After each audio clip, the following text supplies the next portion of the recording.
Like we always do with this time.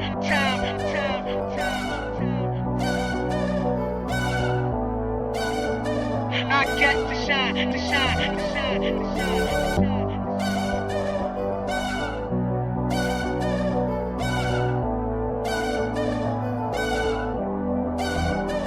Welcome to the good life, where niggas are CLD, won't even get pulled over in they new V. The good life, let's go on a living spree. Shit, they say the best things in life are free. The good life, it feel like Atlanta, it feel like LA, it feel like Miami, it feel like NY, summertime shy. Now throw your hands up in the sky. So I rolled through good, y'all pop the trunk, I pop the hood, Ferrari. If she got the goods and she got that ass, I got to look sorry. Yo, it's got to be cause I'm seasoned. Haters give me them salty looks. Lorries, 50 told me go ahead, switch the style up. And if they hate to let them hate, watch the money pile up. The good life, I got to shine. Now throw your hands up in the sky. Now throw your hands up in the sky. I'ma get on the TV. I'ma push it down.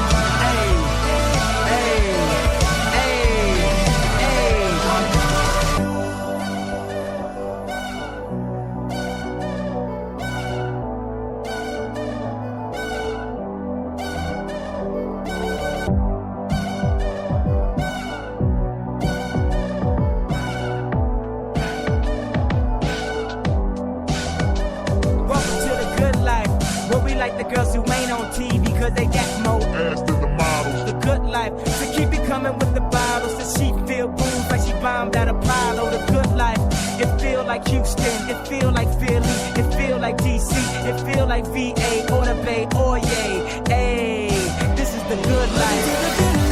Only tell me what's good. Why I only got a problem when you in the hood? Welcome to the good life. Like I'm new in the hood. The only thing I wish a nigga would. Welcome to the good life. But I don't think you should. 50 told me go ahead, switch the style up. And if they hate to let them hate, watch the money pile up. The good life, yeah, I got to shine. Now throw your hands up in the sky. I got to shine. Now throw your hands up in the sky. I'ma get on the TV. I'ma push it down. Hey.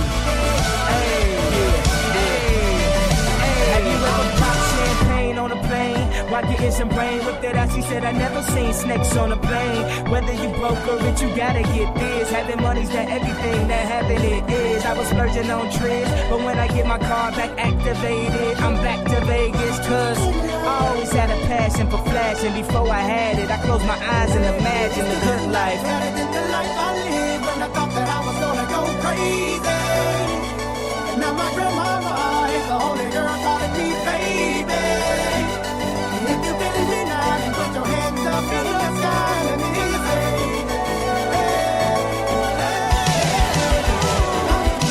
good life, yeah, I got to shine. now throw your hands up in the sky. I got to shine. Now throw your hands up in the sky.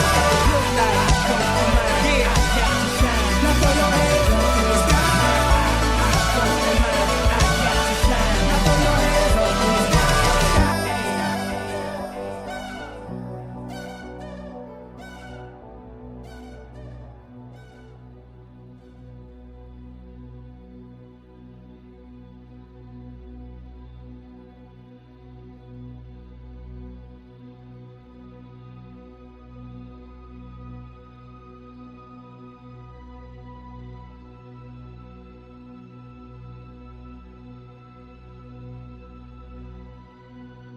Passion with intensity.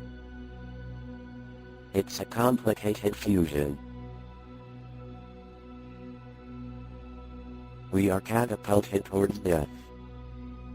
The mystique I adore is the beating heart of those who share my life. This is their legacy, in obscene glances, laced in silver.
Hey, what's up, everybody? Thank you for tuning in to another episode of Walking Among Apes. It's been a while. It's been a long time. Tonight on the show, we have some cool people. I feel like this is sounding really trashy right now. What do you think? Can you hear it? Sounds good. Okay, we're good then. Yeah. All right. Tonight we have Zach Feston as my co-host.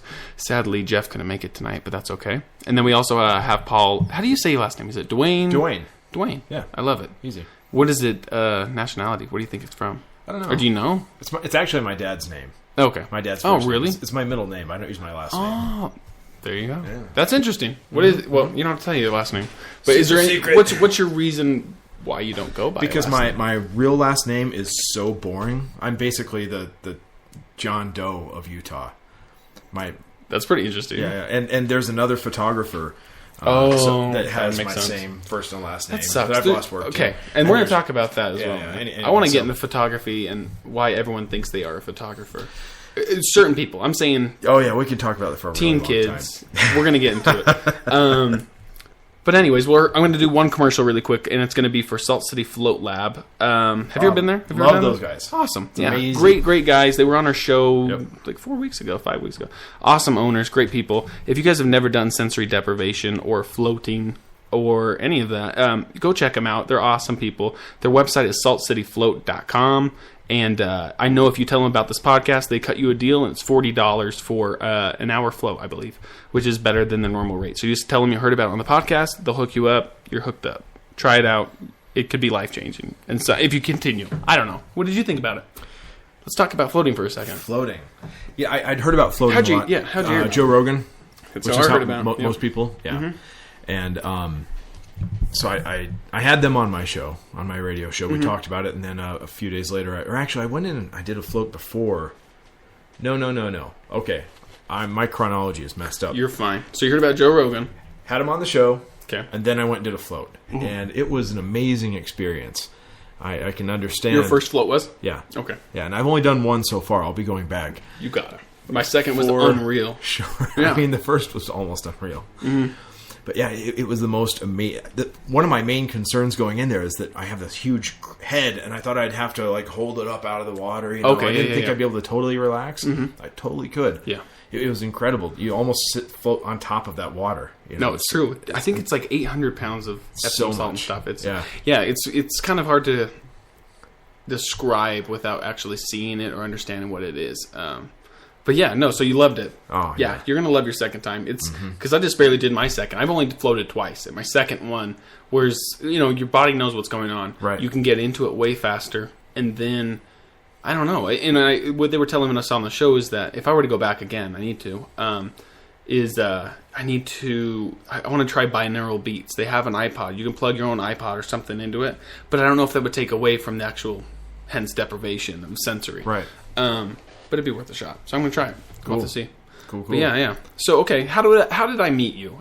How do you remember? Do If you I'm not remember? mistaken, we met in line at Panda Express. Yeah, it was like in the Gateway Mall. might have Several. been 3-4 years ago. Like It was- seriously, it might I have been. think that it really long. was. Yeah. That was crazy. Because Okay. I was still working for the Postal Service. I think That's I was there in my male uniform with my skateboard. Yeah, probably. Just Actually, yeah, getting maybe, some I dinner know. as on yeah. my way home from work. Yeah, Yeah. that's awesome. And so, I remember we met you there, and we just started talking, and we clicked pretty fast. Then you were telling us that you do photography for what is it called? Like the Saltaire, or you would do photography for big shows that would come Right. into town, Yeah. and stuff like that. And I thought that was awesome. And my friend at the time who was with us was Jake Struckle, and he loved all those bands and everything, and he was so stoked about it. Cool. But yeah, then we hooked up. I think on Facebook or something. We kept in touch, and then I've just seen you throughout the past 2-3 years or whatever it's been, completely grow and do some awesome stuff, which we're all gonna we're gonna talk about tonight. Cool. But yeah, man, you've grown a lot. I mean, you were at the time out working for the Postal Service, which I remember, and then you just. So what have you been up to? So the Postal Service. You don't have to talk much about Yeah. it, but reason of leaving and how'd you? Did you go postal? I mean, what happened? God. Well, I mean, the whole thing is I got into that line of work on accident. Okay. I thought I would take up. I'd gotten involved in another business many years ago, music distribution business, and it was one of those things where it looked like it was poised to go really big and go really well. Sure. And then 10 days before launch, things just went to shit. and everything came crashing down. And I had put so much into it, and so I was in a really bad spot. So I just needed a job. Music distributing. So I mean, is in what way? Like it was a network marketing company. Okay. That was built around music distribution. Very interesting. Kind of like an affiliate version of iTunes. Okay. Yeah. And the thing is called Burn Lounge, and the thing I loved about it is it gave independent bands a platform, a technology platform where they could not only put music out, but then compensate their fans for sharing the music. It was a way for the fans to share in the profit of the sales of that music. That's pretty interesting. It was really cool. That's really good. And there were some big names involved. Justin Timberlake was involved. No way. Yeah, like Willie Nelson, the Elvis Presley estate. So you were up in making this business. You were involved with the. You weren't just one of the down the line people. I was involved pretty high up in the structure because I got in really early. Yeah. You know, I mean, God, you know how all the MLM speak goes. You know, I got in at the point where they had been running in the United States for several months, but they hadn't launched internationally yet. Mm-hmm. And so I understood that if I could get in and build some downline internationally, then when they flipped the switch on that stuff, it'd be big time payday. Sure. So that's what I did. Okay. And I had about 400 people in Canada, the UK, and No Australia, way. and like record label, not just people, but like club owners and record label people and people that can get music out. people that already had a downline under them. Wow. You know, so I was in a really good position. Other than I had put off a lot of bills and put off a lot of things. It was a calculated risk. Sure. I knew it was. And about 10 days before they were ready to flip the switch on the international markets, it all came crashing down. Why so? I mean, what? The CEO of the company made a couple of remarks that you're not allowed to make when you run a network marketing company. There's some very specific legalities as far as how you market it, how you talk about it, the sorts of promises you make about returns and those sorts of things. And he messed up. FTC got involved, shut it down. FTC stands for? Federal Trade Commission. Okay. Yep. In no bueno. So then you guys got all screwed. So yeah, we all got totally screwed. So this is leading into how I became a mailman. Okay. So yeah, I just needed a job of some kind, and so I ended up taking this gig as a letter carrier. And it was I just figured I would do it for a few months just to catch up on things. It always starts that way. way. Gosh. Nice. The thing with the Postal Service is they would work us so much, 60, 70 hours a week. Are you serious? Yeah, 10 to 12 hours a day, 6 days a week, no days off, no time off. And the pay was pretty good, you know. For I didn't know. Yeah, I mean, what do you think a letter carrier makes? A year? Yeah, 35,000 maybe. Really? up, 40? up, You're kidding me. 50? way higher, 60? higher. Are you kidding me? 70? Yeah, I'm like when I was there, I was close to 70 depending on the year. 'Cause I was there for 4 years, depending on how much overtime we were doing that year. You know, Okay, yeah. between 65 and very very close to 70, and like career letter carriers that had been there for a while, they were easily doing 80, and these guys had also amazing health benefits, a very true. generous pension plan. Yeah. So the total compensation is crazy. And they had so much paid time off as well. I mean, that's a very cushy job. If you don't have any hopes and dreams in life, working for the Postal Service is a great way to go. That's not bad. So wait, is that just because it was up in the Salt Lake area? That's what they make, or is that mainly what Postal? That's just how it is. Holy crap! I mean, I know that AF was hiring a little while ago, but so is there a difference between working in the actual post office and being the guy who's delivering actually the mail? Yeah, I mean, there are different, they call them crafts, different trades within the Postal Service. And I was out on I was a letter carrier. Were you you were walking? Mm-hmm. Wow, okay. Yeah. So someone in the car would get paid less, do you think? Mm-hmm. It's the same. That's crazy to me. So would you go back and forth though? From like... Oh yeah, I mean, in my particular role, I was what they call the transitional employee, meaning that I would substitute for everybody else when they were gone. So if somebody called in sick, I'd have to pick up their route. If somebody's on vacation, I got their route. So I had to know all the routes. Yeah. So I've been on every doorstep in every business in Salt Lake City. That's crazy. Yeah, it's kind of nuts. And so I had to know all of those routes. And some of them were just driving routes. Some of them were ones where you're just in the van, in the truck the whole time, just leaning out, throwing things into mailboxes. Yeah. Others were where you would walk most of the time. You'd drive out to your route. And then you'd walk several blocks and deliver several blocks of mail, come back to your van, get more stuff, go out, walk some more, you know. So a lot of that. Who knew? Yeah. That's a lot of money, man. That's really good. Yeah, I know the government has awesome benefits, but I had no idea. That's crazy. That almost makes me really think about. So what would you ever say? Yeah, someone should go do that. I mean, like I said, if you don't want to make anything out of yourself, if you don't have any, if you have no hopes and dreams as a human being, yeah, go work for the Postal So what would be Service. like an hours, like a day? Like, I'd get there. Some mornings it was 7:30 in the morning. Other mornings it was 8, and I'd be there till 7 at night. Okay, Yeah. that's pretty crazy. Yeah. And you'd have to work 6 to 7 days. I mean, six days a week. Yeah, man. Okay, I don't know. So it's not really a win-win there. No, it sucks. Well, Fucking that's hate it. interesting. Anyway, so enough of that. You got sick of it. Yeah, at not one doing point. that anymore. Okay. Yeah. So what are you up to now? well, now I'm doing my show. That's awesome. So let's talk about that. Yeah. I had no idea. Yeah, my show is pretty much what I do full time at Okay. this point, between my live show and the radio show. So How'd you get hooked up with that?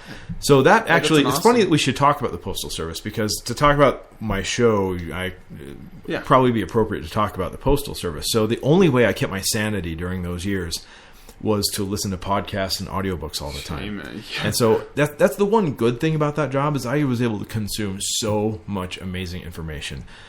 Joe Rogan, Adam Carolla, Mark Maron, all day, every day. Sure, yeah. And tons of audiobooks. And during that time, I made up my mind. And this was during, from 2008 to 2012. So during that time, I saw Ron Paul try to run for president twice. Wow. Okay. And I was a big fan of him. Yeah. It was frustrating to see how the media was so dismissive of Ron Paul and just libertarianism in general. Sure. Was he a liberal? I mean, so was he a Republican? Ron Democrat, or Paul, he ran on the Republican ticket. He's registered as a Republican, even though everybody understands he's very, very libertarian. But it's more like, because if you were to run that way, you would. Chances are you're not. It's a pragmatic thing for him. Okay. Like the only way. Smart. Yeah. Okay. So, anyway, during that time, I was really frustrated with. I was so enamored with the principles of liberty, and I was also very frustrated at how shittily people were sharing those ideas. Yeah. During the Ron Paul campaigns, people were making their signs out of bed sheets, which I think is cool. I think it was awesome. Name another election, name another candidate. Do you ever see people doing that for Yeah, that people are so passionate that they're just I going remember through their there's house. still a guy in our neighborhood, I think, who has a Ron Paul sticker on the side of his van on both sides or whatever, but it's still up. Yeah. He made it himself. But I made up my mind that I wanted to use my skills and my talents in terms of writing and photography to create some sort of libertarian media. I wanted to put the sex back in libertarianism, in a sense. Yeah. And so I thought, maybe I'll start a magazine, like a lifestyle magazine, kind of somewhere in between Playboy and GQ, and but saturated in a lot of libertarian thought and lifestyle and things like that. Yeah, awesome. So I had that idea, and I didn't know exactly how that would go. After I left the Postal Service, I started making a few stabs at that. Mm-hmm. During this time, I also started doing some stand-up comedy. Yeah. Because, you can only listen to guys like Adam Carolla and Joe Rogan for so long before you finally go, maybe I should try to do it. Yep. Yeah. That's awesome. So, anyway, those two things were, I didn't realize those two influences were going to collide in my life. I didn't know this, that my interest in creating media and my interest in doing comedy, and they ended up crashing into each other, and sure, in a really beautiful way. And so the way that all came about was I was doing photography. Aside from this Postal Service thing, I've been doing photography as my career for about 11 years. So when I was at the post office, I would just do it at night, and I wouldn't sleep. Crazy. It was insane. I didn't sleep more than 4 hours a night. That's insane. Yeah. 2 to 4 hours a night, every night for 4 years. I don't know how you do it. It was stupid. Anyway, as far as photography goes, I've been working on that, and although I love it, I had a couple of epiphanies that changed everything for me. Okay, let's hear it. And here's what happened. So one night I was shooting a concert, and this was actually about 14 months ago. Mm-hmm. 14, 15 months ago. I'm shooting some concert, some fucking rock star up on stage, Yeah. and I'm down there groveling around in the pit trying to get photos. And what most people don't realize as a concert photographer, everyone hates you. Yeah. No one wants you there. The band doesn't want you there. The manager fucking hates you. Why the is that? fans don't want... You're a pest. They don't need you. They're doing you a favor by letting you do those photos for your publication or your project or whatever. Okay. They don't gotcha. need you. You don't mean Gotcha. anything to them. No. Okay. No, they've already got all the photos they need. Yeah. You know. And the other thing is you're a liability. You're not an asset to them. I mean, because you might get a photo of them looking stupid and you might publish it, you know. Good so point. there's a lot of things that have to be careful. Yeah. So it's a concession they make to let you be there. And the fans on the front row, because you're in the front of the front row. Exactly. You know. And They so get you're this. in everybody's face and they're mad, they're jealous, you know, everybody wishes they were you in a sense, but they also kind of hate you. Anyway, so I'm groveling around trying to get these photos, and this little tiny voice comes into my head. Little voice. While I have 140 decibel music blasting into my ears, and it said, "Would you rather be down here in the pit trying to get photos of that person up there on stage being amazing, expressing themselves, or Be the one. would you rather be up there?" Brilliant. And it was one of those moments where I knew the answer, and I was just like, shit. Oh, fuck, this isn't going to be easy. Yeah. I knew a lot of things were going to change. It's almost like when you're with somebody, when you're in a relationship, and all of a sudden you realize, I'm not in love with you. Yeah. Like, I love you, but I'm not in love with you anymore. Sure. Yeah. You know, it's just that switch. Or maybe the other way around. Anyway, it was that moment.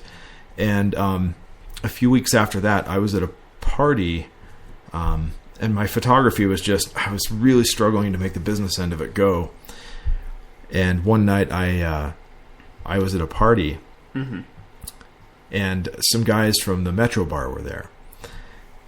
And up until this point, when I'd been doing stand-up, my buddy Nate and we would go out and do stand-up 2-3 nights a week and come back and just get super stoned and drunk until like 5 in the morning and conjure up all these crazy ideas about, we should do this and we should do that, you know. Yeah. And one of these ideas that we had conjured up was to do a show that was something more than just stand-up, something a little more, a bigger idea. Yeah. You know, and anyway, so I'm at this party one night after I had that little epiphany in the photo pit, and these guys came up to me and they're from the club, and they said, "Hey, you know, we were talking about having you do an open mic night over at Metro. Would you be interested in that?" And I was just drunk enough to be honest with them, and I'm like, "Well, that sounds kind of boring, but what about this?" Yeah. I had this other idea, and I pitched it to them, and I really didn't think that I would really ever let that cat out of the bag for 5 or 7 years. I was like, maybe someday when I'm a better writer, when I'm funnier, when I'm more accomplished, blah, blah, blah, all these things, then I'll try. Yeah. But I said it, and they loved the idea. The next day, we went in and told Jeff Hacker, the manager there, about it. He loved it, and he encouraged me to follow through on it. Yeah. And 33 days later, I was on stage with Rocky Anderson and Jake Shannon, whose show I've taken over now. Oh, okay. And another really great comic. So 33 days later, it was on. I pulled the trigger the next day, and it just happened. Yeah. And it was really weird. Like, I've never had so many doors open to me so quickly. Well, because it's kind of, Joe Rogan and certain other people talk about this. Plenty of philosophy books talk about this, and just, I don't know. But it's the whole idea that you took a chance. It's kind of like The Alchemist. You kind of followed your dream in a way. Like, you decided, okay, I'm going to do this dream. I'm worth it. I want to be the guy that they're taking pictures of. And the worst part is I feel that like every day. Yeah. I feel it every day. I think everyone does. They know they can be more. They know they should do more. It's the whole, how do I get over procrastination? How do I get over fear of, just being in front of people or talking or whatever it is? Yep. But it's the whole, it's fear. It's fear that kills so many dreams. It's killed so many ideas I've had. Mm-hmm. Some for the best probably. But for so many of us, it's just that fear thing. So what you did is you said, fuck the fear. Let's do this thing. Yep. And that's awesome. That's unreal. And exactly, you kind of just had all these doors saying, all right, you know what, this guy's really going to do it. Let's not bless him, but let's make this happen. Dude, there's something that happens when you are really honest with yourself about what you really want. Yeah. Because there are so many times in life that we spend a lot of time thinking, well, this is what I should want. This is what I should have. This is what I ought to have in my life. This is what I ought to be going for. Okay, yeah. It's all bullshit, man. Yeah. Like there comes a point where you have to stop telling those stories, and you just have to sit down and say, no, fuck this. What do I really want? As ridiculous as it might sound, as immature and crazy and childish as it might sound, what do I really want? Yeah. There's so much power in doing that. It's true. And when you do that, when you get really, really honest with yourself, I think this is one of the keys in my experience with the law of attraction working. Yep. Beautiful. You have to do that before all that other stuff all those other forces can kick in. You're right. Know? And so many people don't understand the word attraction as the word action. Like, you have to actually take action for something to actually be attracted to you, in a sense. I mean, but action could be a thought. It could be working on it. It could be a talk. You could be talking shit on people. You have to be willing to pull the trigger. You're right, yeah. And when it comes time. Yep. You're right. It's just the law of attraction, and I know so many people think it's bullshit, and but that's fine. And here's the thing: whether they believe it or not, in a way, it really still works. It's kind of like Neil deGrasse Tyson says. The great thing about science is it's true, whether you believe in it or not. It's so true. Yeah, bingo. That's exactly it. Yeah. And that's at least what I've noticed in my life is I see it constantly, and I'll still battle in my head. You know, with thoughts or things, or I'm like, no, there's no way that could happen, and then sure enough, things happen. Or I hope that doesn't happen, or whatever, and it happens. It's just this mind game, but once you can learn to kind of control it, trigger it, pull it, and then really find out, okay, what the fuck do I really want? And also realize it's okay for me to change my mind. Like, I can, I want this in life, but it's okay to flip-flop and switch. Oh, sure. Because that's just getting you closer to really what you want. Yeah. So many people are like, I want this car, I want this girlfriend, I want this, or when they're dating, or they're and they're like, I want a girlfriend, but they have that one person in mind. So if they're doing like a vision board, they're really just writing that person down and realizing, no, you're not doing this. Like, you need to realize, just put out what kind of person do you want. I think it's like, do you remember in Aladdin when the genie he spells out the rules? He's like, one of the rules is I can't make anyone fall in love with you. Beautiful. By name. Yep. And I think that's really true. But if you will write, like you said, I love the way you put it, write the attributes of the kind of person you want to have. Yeah. I want to date somebody with these qualities. Yeah. Holy shit, that can happen so fast. It happened. I mean, that's how I found my wife. I've made this beautiful vision board. I put a picture up, but what I did is I realized, okay, instead of this picture, and I'm idolizing, I want someone similar looking. I could get that person, but it'd be a complete bitch. Maybe we didn't get along. Yeah. And here I have that person. So I wrote, kind, nice, smart. She has her shit together. She's going somewhere. She makes me want to be better, or me to reach my. Anyways, 2 months, found her. Then we ended up getting married and stuff. And we're still married, But yeah, it happened. And then there was, I wrote down a cruise. Never been on a cruise in my life. This was 2 or 3 years ago. And the only reason I'm bringing this up is because that flag, I've always wanted to go to Australia. Never been. Right. It's always been there. But my poster at the time was right next to that flag in this old house that I used to live in. Yeah. And anyways, I had written that I wanted to go on a cruise. Sure enough, it was like maybe 3 months later. My parents were going to go on this cruise. I had just barely found out a week before they were supposed to leave. And my mom, she's super LDS, whatever, and she just got this bad feeling, and the Holy Ghost told her, I can't go on this cruise, it might crash or die, who knows. So she bounced out. My dad comes to me and says, hey, do you want to go on the cruise? Your mom doesn't want to go. I'm like, okay. So I got a free cruise anyway. I'm like, let's go. And so we spent good time together, and we had a good old time. But sure enough, these weird things that I never foreseen in the future, didn't know how it was going to happen, what it was going to happen, where I was going to go. I didn't care. I just said, I'm going on a cruise and I want to do it. And it happened. And it did. And so I think I applaud you so much. And it takes so many balls to honestly follow your heart, your dream, what you want to do. Yeah, because it can be financially scary for a long time. I mean, it can be, there's so many things that could go wrong, but there's so many things that can go right too. Yeah. And you had no idea going to the Metro bar drunk that night that they were going to offer you something. How it leads up to be like that. It's insane. It is crazy. You don't know that. It's so weird how these doors have opened in places I never would have guessed they were going to open in these ways, but they did. Yeah. And you're happy. You can tell. I mean, you glow, but you're happy. You're doing exactly what you want to do. Yeah. Money, whatever it is, it doesn't matter. Yeah. It's that you're making your passion a paycheck. Yeah. You're having fun. It's not really feeling like work. You're having a good conversation on radio shows. You're doing this. You're doing your Paul Duane Show. You're doing badass stuff, man. Yeah, you make some money on the side, and you're happy, and you're doing your thing. But what do you love more? That you're making money, or that you're fucking happy? I'll tell you. It's like the show. We just had the 1 year anniversary of the show. Yeah. Friday night. Okay. So this is a brand new project still. Sure. And I've never been more broke in my life, but Sure. I've also never been happier. Yeah. You know, it's, what's worth it? Like, I have a friend right now, yeah. and I'm not going to bring his name up, but this guy, he used to work with me, switched, went to work for, what's it called? A car dealership, let's just say. And he was working at this dealership, and he's been there 3 or 4 months making triple what he made for what I was making with him. And then, but he was working crazy hours, doing crazy stuff, had no time. He'd go in at 8, leave at 9 at night. Yep. He'd never seen his wife, whatever. Yeah, he's making this much money. And then he texted me the other day, he's like, I'm not happy, man. I want to come back. Like, he wants to come back to our work. And he's realizing, hence, and money can come when you start following your dream, I believe. You know, that's why celebrities and everyone does what they do most of the time. But it's like he has the more money, and he's not happy. Mm-hmm. And he would rather have the happiness and take the pay cut and certain little, state benefits or whatever it is, over having triple what he was making. And that was an interesting thought for me, because I think we all get caught up and we think in our head, oh boy, that'd be nice to drive this or to be here or to go there and do this. Yeah. But hearing it firsthand, someone who had taken that leap, left, and done it, and they're like, oh, just kidding. What we had was really good.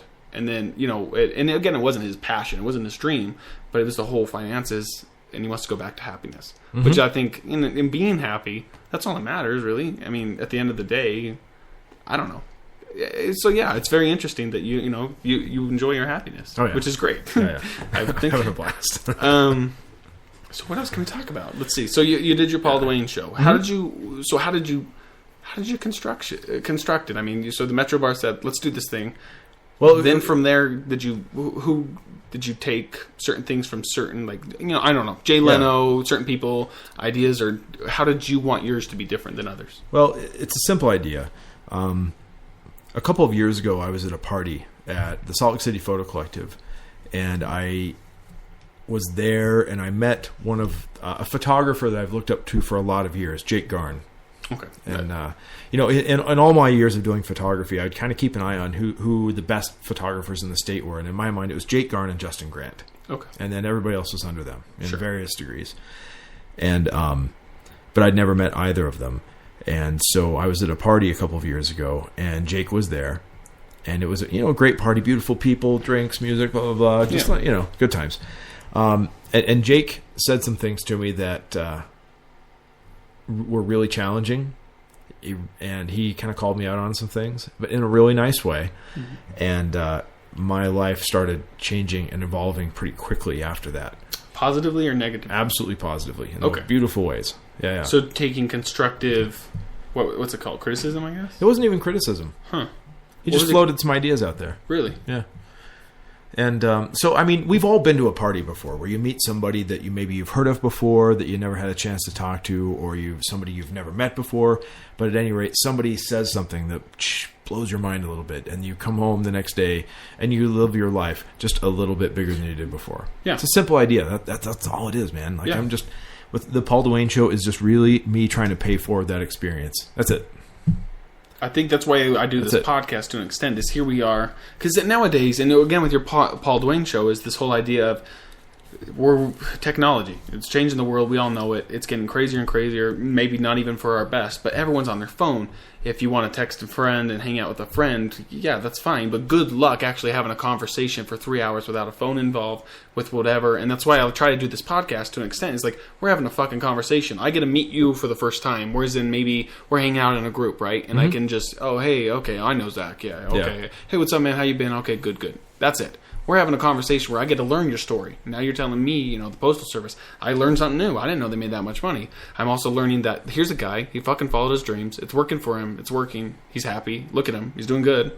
Okay, what's wrong? So now tomorrow, I'm going to go one step closer. I'm going to try to, whatever it is. But I'm learning, and you're learning, and you're teaching.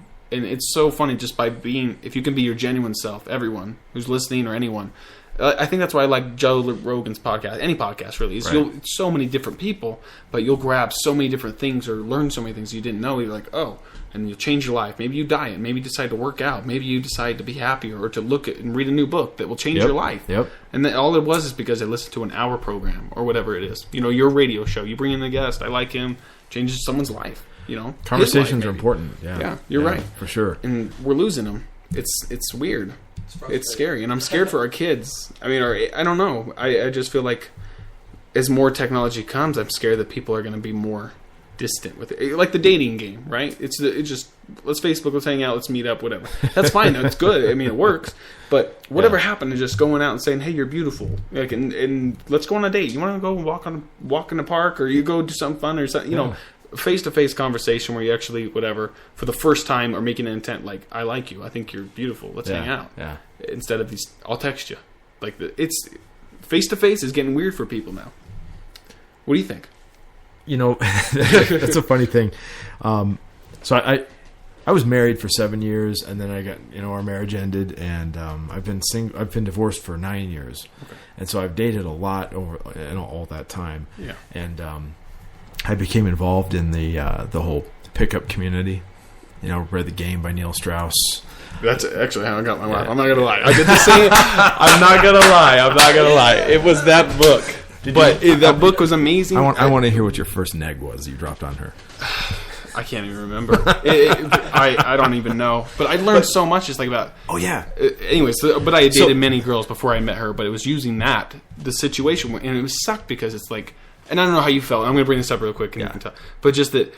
the book kind of teaches you to be this douchebag, the person that you're really not, which is weird because you almost want to be like this alpha male version in their eyes. Right. Which, you see all the dig guys in high school, and you're like, why does this guy, the trash guy with the asshole, get the girl? And then they keep going back to him, even if he were to cheat on him and stuff like that. Why do they still want that? Here I am, I'm a good guy, I'm being me, I'm being genuine, I'm not hiding anything, I'm a good, Anyways, it was an interesting book to read, and I highly recommend it to anyone. It's because you don't remind her of her dad enough. Yeah, I guess so. That's horrible. But true, so what happened with you? So the thing, to answer your question, before I got into that, I did a lot of online dating, and I met a lot of people. I dated a ton online, and it was fun. It's like the best video game in the world, where you answer all the questions, pass the levels right, and you get pussy at the end, right? That's right. Yeah. But once I got into that, and I started really focusing on learning to be better in person, dude, I cannot get a date on the internet to save my fucking life. But in real life, how shall I say... It's never been better. Sure. Yeah. I'm pulling off some crazy shit these days. I don't blame you. I would. And I don't even mean it not even pulling off, just like some crazy, amazing things are just falling into my lap, and it's not that I'm even trying. It's just happening. And I'm so grateful for guys like Neil Strauss for putting that out there. It's a great book. Oh yeah, it's training wheels. Okay, anybody if you read it, and it's the funnest read in the world. It really is super fun. You just have to understand that book is training wheels. It's not the final product. Yeah. Take and pick. You don't have to do everything in it. But take and pick what works for you. What do you feel most well, and it's important to also pay very close attention to how the book ends. I'm trying to remember. He says the only way to win at the game is to get out of the game. That's right. He ends up getting out. Yeah. So it's a very interesting book. But anyway, that being said, I mean, the way technology is changing things and the way our kids deal with things, I can't help but think that 100 years ago when, Alexander Graham Bell came along, I'll bet there were people who are like, damn that telephone, it's going to destroy society as we know it. No, you're right. I mean, I'll bet every invention, the typewriter, the printing press, I'm sure they all threatened people's sense of order. Well, think about it. Then anyone who could get their hands on a typewriter or something can write their message. It could be bad, it could be good, it could be anti-church, it could be who knows what. Yeah. But again, and I'm sure you're right. So that being said, it definitely is easy and popular to criticize our reliance on social media. But the thing that fascinates me, though, is, you see it all the time. People are sitting in the bus, sitting at parties, and they're buried in their phone. And it's easy to say, oh God, look at that. People are so disconnected from one another. But you have to remember what is going on, though. They're super connected to other people that aren't in that room. That makes sense. You're right. They're very connected. It's just different. We're just changing the shape of it. We're just transcending geography. That's all we're doing. I like that. That was a good view. And it's fascinating to me to think that little box, that little thing that fits in my pocket, I can be connected to the consciousness of people all over the planet at the same time. My friend in Brazil, my friend in Australia, my friend in England, my friend in Provo, my friend in Logan, my next door neighbor. We're all all of our consciousnesses are kind of connected to each other at the same time because we can all message each other at the same time. You're right. And what they're doing, they can tweet whatever they're doing right now, and I can know about it, even though it's on the other side of the totality of our existence. Yeah, it's crazy. It is. And I'm not so sure it's a bad thing. And you make a good point. And I'm kind of changing my view. I'm not gonna lie. That's it. No, you made a great point that you just totally stood up my idea. Because again, I'm thinking the guys on the bus, right? Here they are. They're not talking to anyone. And also, who's to say back in the day, people talked on the bus? I don't necessarily know that, but they are talking. Sure. It's just not face to face with the neighbor next to them, and maybe there's a good reason why. Maybe who knows? But I think that all I'm saying is sometimes it's really good to actually meet people. In face to face in real life. Oh, I love it. Things. No, and I do too. That's my favorite thing to do. Oh, definitely. But you made a great point, so I take my point back. So actually, That being said, I don't know how this. I'm really interested to see, in a few hundred years, when the anthropologists are writing about the history of our species, what they say about this period of time, because this was a meridian. Yeah, there's the before smartphone era and the after. Because it's so ubiquitous. It has, and the other thing is that this little box that sits in our pocket has access to all of human knowledge. You're right. I mean, I remember as a kid going to the library, like in school, they taught us how to use the Dewey Decimal System and how to use the card catalog and all this stuff. What the fuck is that? Yeah, I still don't know. Just ask Google. I don't even have to type it. I can just talk to my phone now and ask it questions, and it will look it up. You're right. And how will that shift? How will that change the evolution of the human mind? I'm really curious how will about it that. change our evolution? I mean, at least I believe in evolution. So if I'm looking back, here we are. We're coming from apes and whatever we were to now. If we're always evolving, what do you think the future will be of us evolving? What will we look like? Will we change? Cyborgs. Well, it's the singularity, like Ray Kurzweil talks about. The merging of technology and human flesh. And we already see it right now. I mean, the fact that little phone... I mean, how many people are reluctant to take a shit without their phone because they might get bored? You're very true. For 2 minutes. Very true. It may as well be surgically attached to you. What's happening next? DARPA has a project that they're putting out there that they're working on. They're looking for partners to work on this. A chip that implants into your brain that can download your memories. That would be crazy. So that when soldiers are injured in the battlefield, they can then re-upload them back into their brain after they have recovered. When that happens... That's going to be pretty crazy. Everything's going to change. Because right. what Ray Kurzweil is talking about, he's talking... The singularity is this idea when we... Essentially, when the line between man and machine blurs and we become immortal because we can upload our consciousness onto a computer. Yeah. That's what they're doing. Is that good? What do you see it as? I mean, what if someone doesn't want to remember their dad molesting them or something like that? I don't know. You know what I'm saying? Like, to me, because you don't have an option to choose what you do or do you not. I think this may be where we finally start seeing if there's a such thing as a soul. This might be where we discover. That makes sense. Instead of just consciousness, that maybe there is... Because now they're trying to... They're really getting down to the nuts and bolts of what is a person. What is a thought? It's true. What is it? These are the questions that the philosophers have asked for thousands of years, and now we have fucking DARPA over there. It's like, we're going to digitize that. We're gonna put that on a thumb drive now. Supposedly. Sure. And who knows what'll happen? I don't know. I mean, it'll be interesting to see if they're able to pull that off. But it'd be crazy. I think we're on the brink of superhuman. Yeah, and also having some some technology-driven answers to some of the biggest philosophical questions that we've ever had. That makes sense. No, you're right. What are some of the things that? What are some of your philosophical questions? What are some questions you have out there about life? Anything, universe, cosmos. I mean, I don't know. Have you been watching this Cosmos show at all? I haven't yet. I haven't got time. I know I want to so bad. Yeah, it's really, really, really good. Really put together, amazing. I think about reincarnation a lot lately. I do too. Yeah. Have you ever seen? There's a great documentary. It's called "The Boy Who Lived Before." It's a BBC little one throw together about this little boy. Is this the pilot boy? Yep. Yeah, the Ruka Island and all that and stuff. Yeah. In fact, unreal. That's what got me thinking about this a lot more seriously. So what are your thoughts? I guess. What do you think? Do you think that? I mean, death. Is there death, or is there just that the gas runs out of the car? Yeah. And that you can plug in something else somewhere else. If I were a betting man, if I had to place my final bet today, sure. Here's where I would put it, and in 5 years I'll probably have a different answer. Yeah. But today, I would say that what's going on, here's my bet, is something very, very similar to what we learned in the LDS Church. Okay? With a couple little changes that make a big difference. The idea of there being a supreme creator, a creative being that we emanate from, okay? And that the purpose of Earth life is to grow and progress and learn and to become more like the thing we emanated from God. Okay. We'll just use God as a word now. Sure, you know? Yeah. And that, but here's the thing. I think reincarnation would be true. So like traditional LDS plan of salvation, but plug in reincarnation. Because here's my thinking. Okay. If there is a loving, all-knowing, all-powerful Father in heaven, I cannot comprehend that such a being would say, okay, so we've got this whole expanse of eternity, all right, but you get, 80 laps around the sun, and everything weighs on that. Yep. One time, motherfucker. Yeah.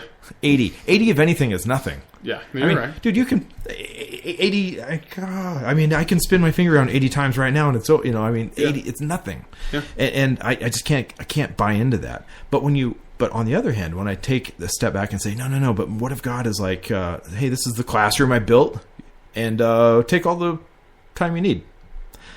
Because after all, if eternity is a real thing, He really does have all the time in the world, quite literally, because there is no time. Okay. There's no limit.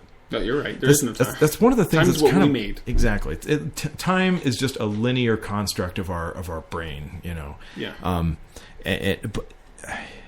So that I would bet that's probably what's going on. That we come here to learn, and we keep coming back and back and back, and between each time we go and we have a little powwow and we sit down, and it's probably just like taking music lessons or golf lessons or anything where they, you know, have you ever been in a private lesson where your teacher films you, you know, and I haven't, but okay, yeah, I know but you've seen it, you know, like imagine the golf swing. Yeah, they film your golf swing, and then you sit down. And he's like, okay, watch this. See, this is where your hook is coming from. All right, you got to pull your heel back a little here. Got that? Okay, try it a couple times. Okay, go out there and do it again. Yeah, you know, I have a feeling that's probably what's going on. You think it's just this replay until you feel like you got it right, and then you're done. And I have a feeling that what we call talents, are probably the knowledge that we've accrued in all those previous lifetimes. You know, that we bring it back with us, and those are the things we've essentially mastered. And so I have this feeling that insofar as our purpose is to become fully realized creative beings, that there comes a point where you've learned the law of attraction. Mm-hmm. You've mastered it. Yeah. And you die, and you go back, and God says, okay, you did it all. You've learned it. You've figured out how to push all the buttons on planet Earth. You got this down. You're going to go back one more time. Yeah. And teach. And this time, you can eat and travel and fuck and do all these things. Anything you want, it's yours. Just have at it. This is your victory lap. Just go nuts.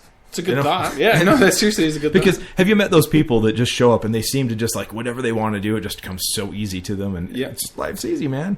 I have a feeling that is an interesting thought. That is interesting. People like Hugh Hefner, Madonna, Lady Gaga, Richard Branson, all these guys. I have a feeling these are highly, highly God-realized beings, because these are people who showed up in middle to lower class families, and they just had an idea. Just like, I want this.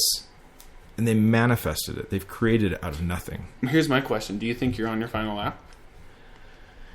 I mean, I know it's stupid. No, it's not stupid. A weird question. It's a really big question. It's not a weird question. And if so, what if someone's listening to this right now and maybe they're not on their final lap, but they start to make their life as if the final lap? I think that's what life is. I think that's what you should be doing, is enjoy it.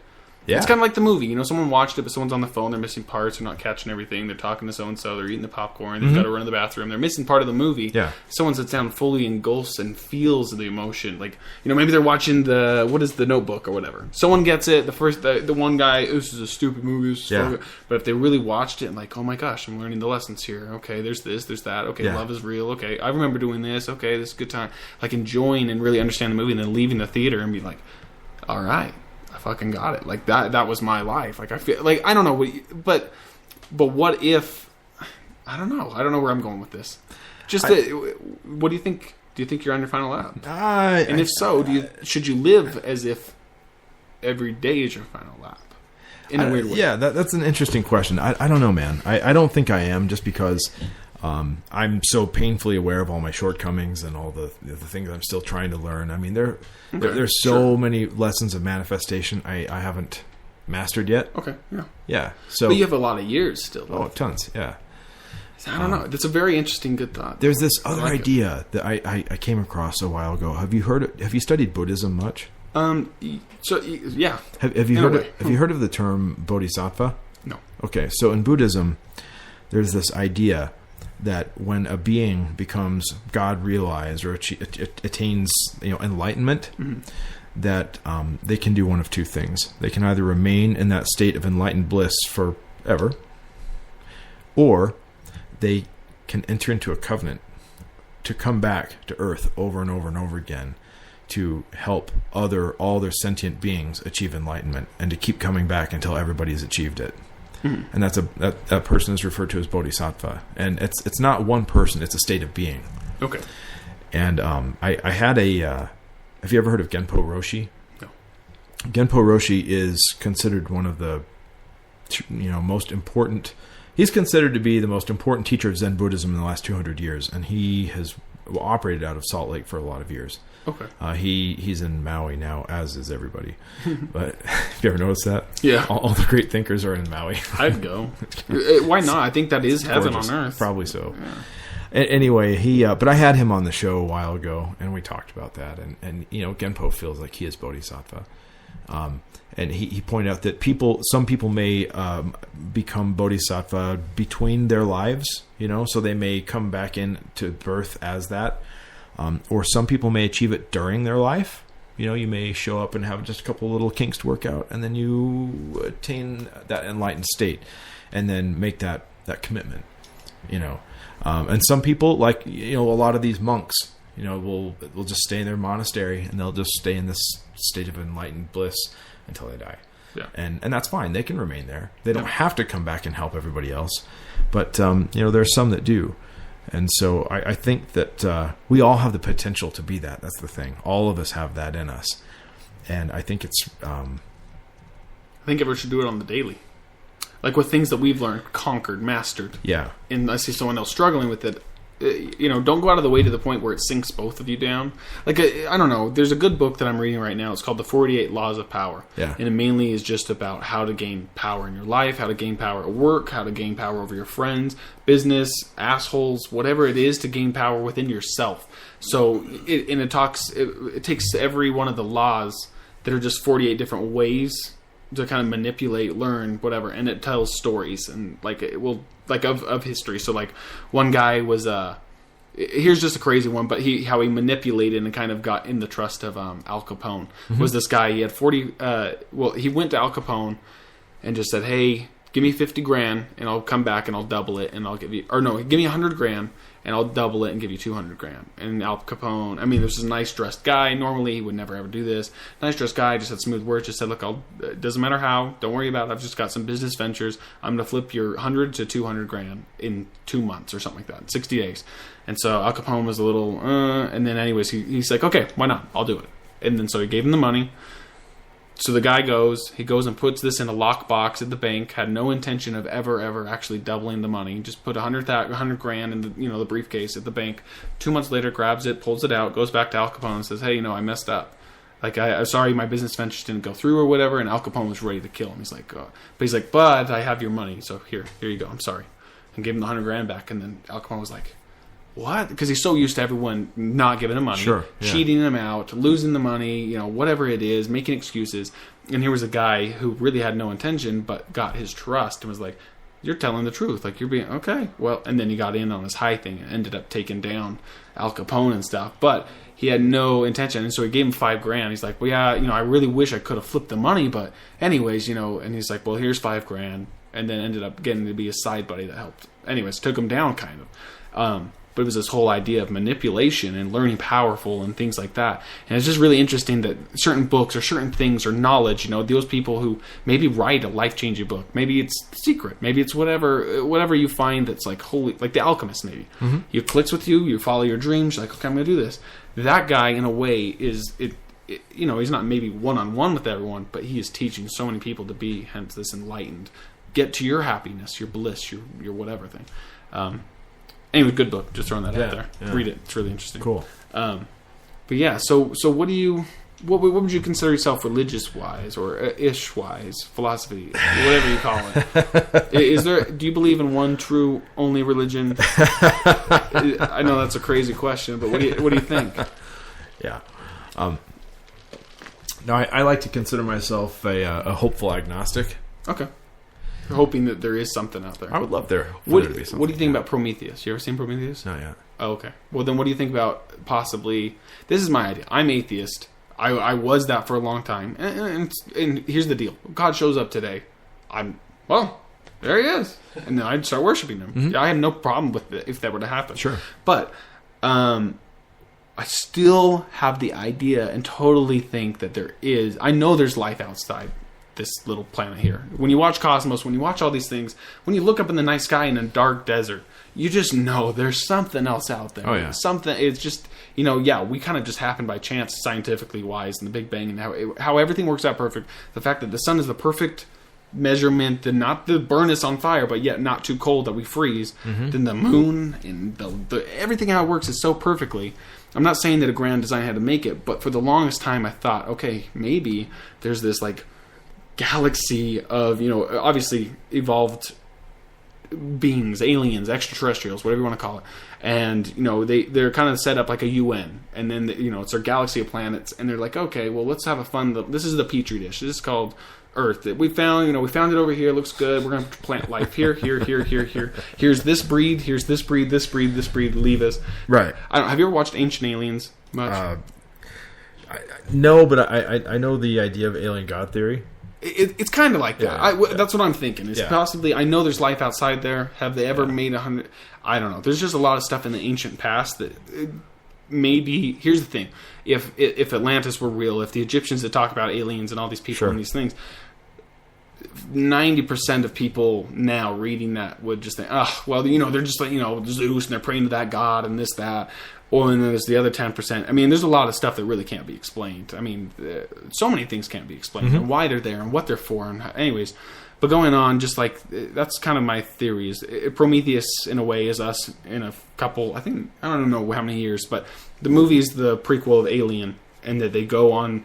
They find this planet. I think it's I don't know. It's a moon on either Jupiter or some other place and stuff, and that we found in Argentina and this place the same kind of diagram on ancient walls and the Mayan ruins and things like that. They're they match up, and they've somehow found it was on this planet. So then anyways, they send a ship there to go find out who our creators are, and they call them the Great Whites, or these tall people. Sure. And sure enough, they're there and stuff, but they're kind of just they didn't like us, or I can't remember 100% what it's all about. But it's this whole idea of that there was life out there, but they kind of just set us here and we're done. Right. In a way.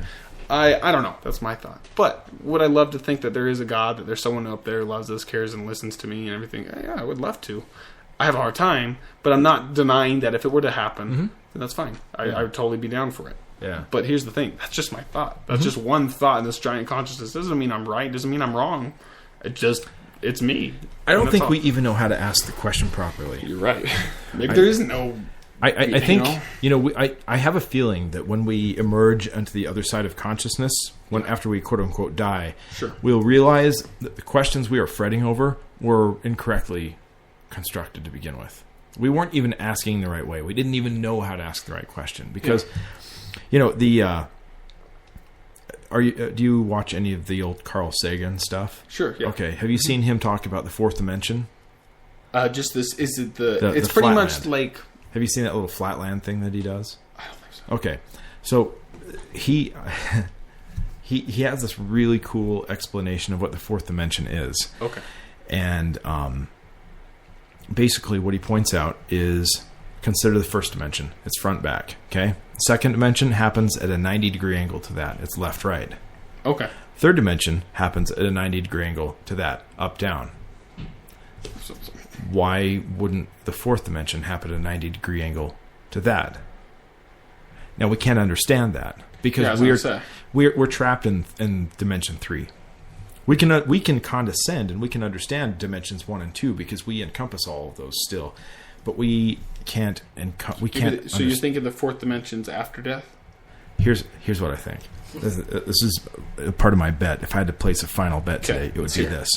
So he points out that just because we can't totally imagine the fourth dimension does not mean it doesn't exist. It's logical that it would extrapolate in that same way onto the fourth, the fifth, the sixth, And my daughter, she showed this to me actually, and one day she goes, Dad, are we just, she goes, if a shadow, is just a two-dimensional representation of a three-dimensional reality, are our bodies just shadows of a fourth-dimensional reality? Whoa. Think about this. That's deep. Okay, put on your Mormon hat for a second, okay? Let's go. Okay. In Mormonism, we talk a lot about how our spirits, our bodies are in the kind of the likeness of our spirit. Mm-hmm. This starts making all kinds of sense. If your body is literally just a shadow of your fourth dimensional reality, and spirit may be what we call that. Sure. Just some word we've attached to it. But maybe that's what's going on here. Maybe that's why we say that your spirit looks like your body. Because your body is just a shadow of that fourth dimensional thing. In that video that Carl Sagan does, he shows what's called a tesseract. A tesseract and he built one. A tesseract is the shadow of the fourth dimensional cube. Okay. It's called a hypercube. And so we can see it in 3 dimensions, and it's a really interesting object. And it's weird to look at this thing and to realize this thing he's holding that's made of plexiglass is literally a shadow of a fourth dimensional reality.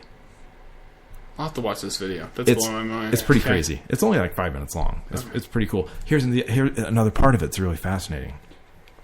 So in this video, he gives an example. He has on his desk, he has this thing that's just this kind of like a game board set out, and these little shapes, little squares and rectangles and triangles, and a little box, and he calls it Flatland. And he says, imagine that these are beings, actual beings in this two-dimensional world called Flatland. They have a sense of front, back, left, right, but they have no sense of up, down. They have no three-dimensionality to them at all. And they cruise around, they do their thing. And then he points out that, and then he has an apple.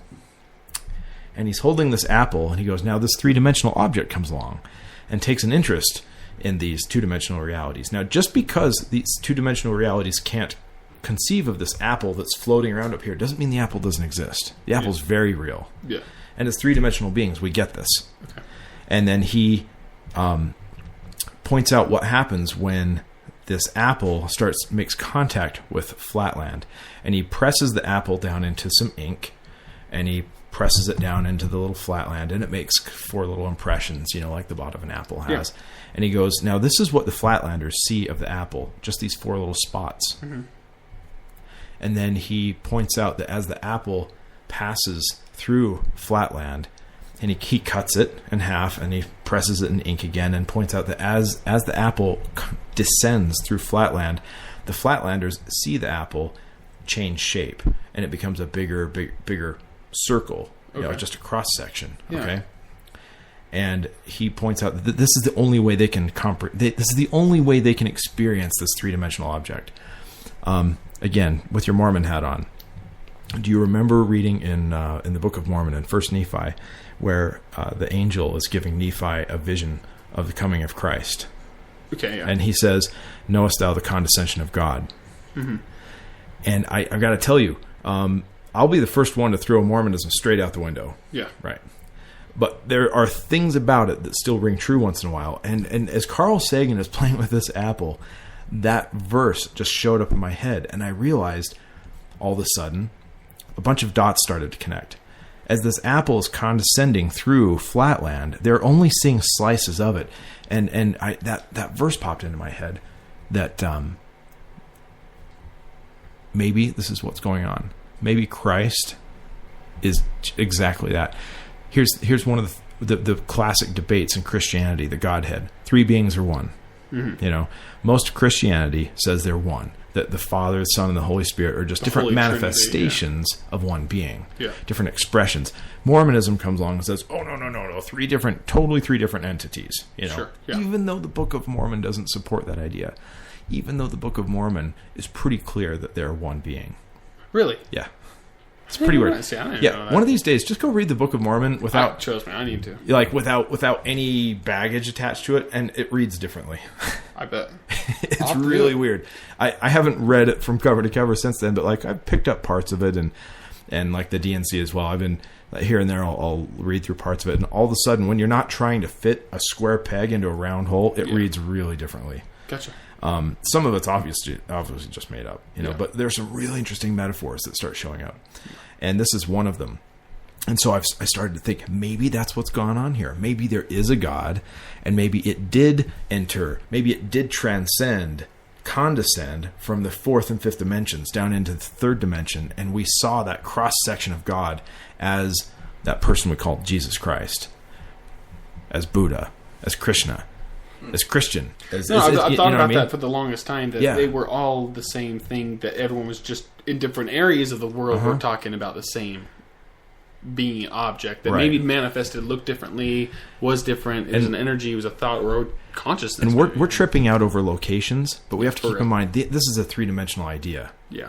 If this is a being that exists in dimensions 4, 5, 6, 7, 8, 9, 10, 11, the idea of location doesn't mean anything to this being probably. Here again, we're probably asking all the wrong questions, or holding it to all the wrong standards. But I've wondered if that might be what's going on. Have you ever seen Zeitgeist? Yep. About Horus and stuff like that. Oh, yeah. Is that what you think it is? That there's so many multiple things of the same type of being? Oh, that maybe man. Everyone took it down. The astrological allegory. That's really interesting stuff. So I would address that in two ways. Number one, Zeitgeist has a chip on its shoulder. I mean, that's super propaganda. It's really bullshitty. Yeah. Like, I like it, and I like watching it. Yeah. But, oh my God, it's just so propaganda. I mean, for 10 minutes, you're just watching guns and big dramatic music and nuclear bombs going off. The first part. It's not informational. It's trying to get an emotional reaction out of you. Sure. It's just like going to church, man. Yeah. No, you're bullshit. Yeah. Anyway, that being said, all the stuff about the astrological allegories of all the major religions, super interesting stuff. Might that be...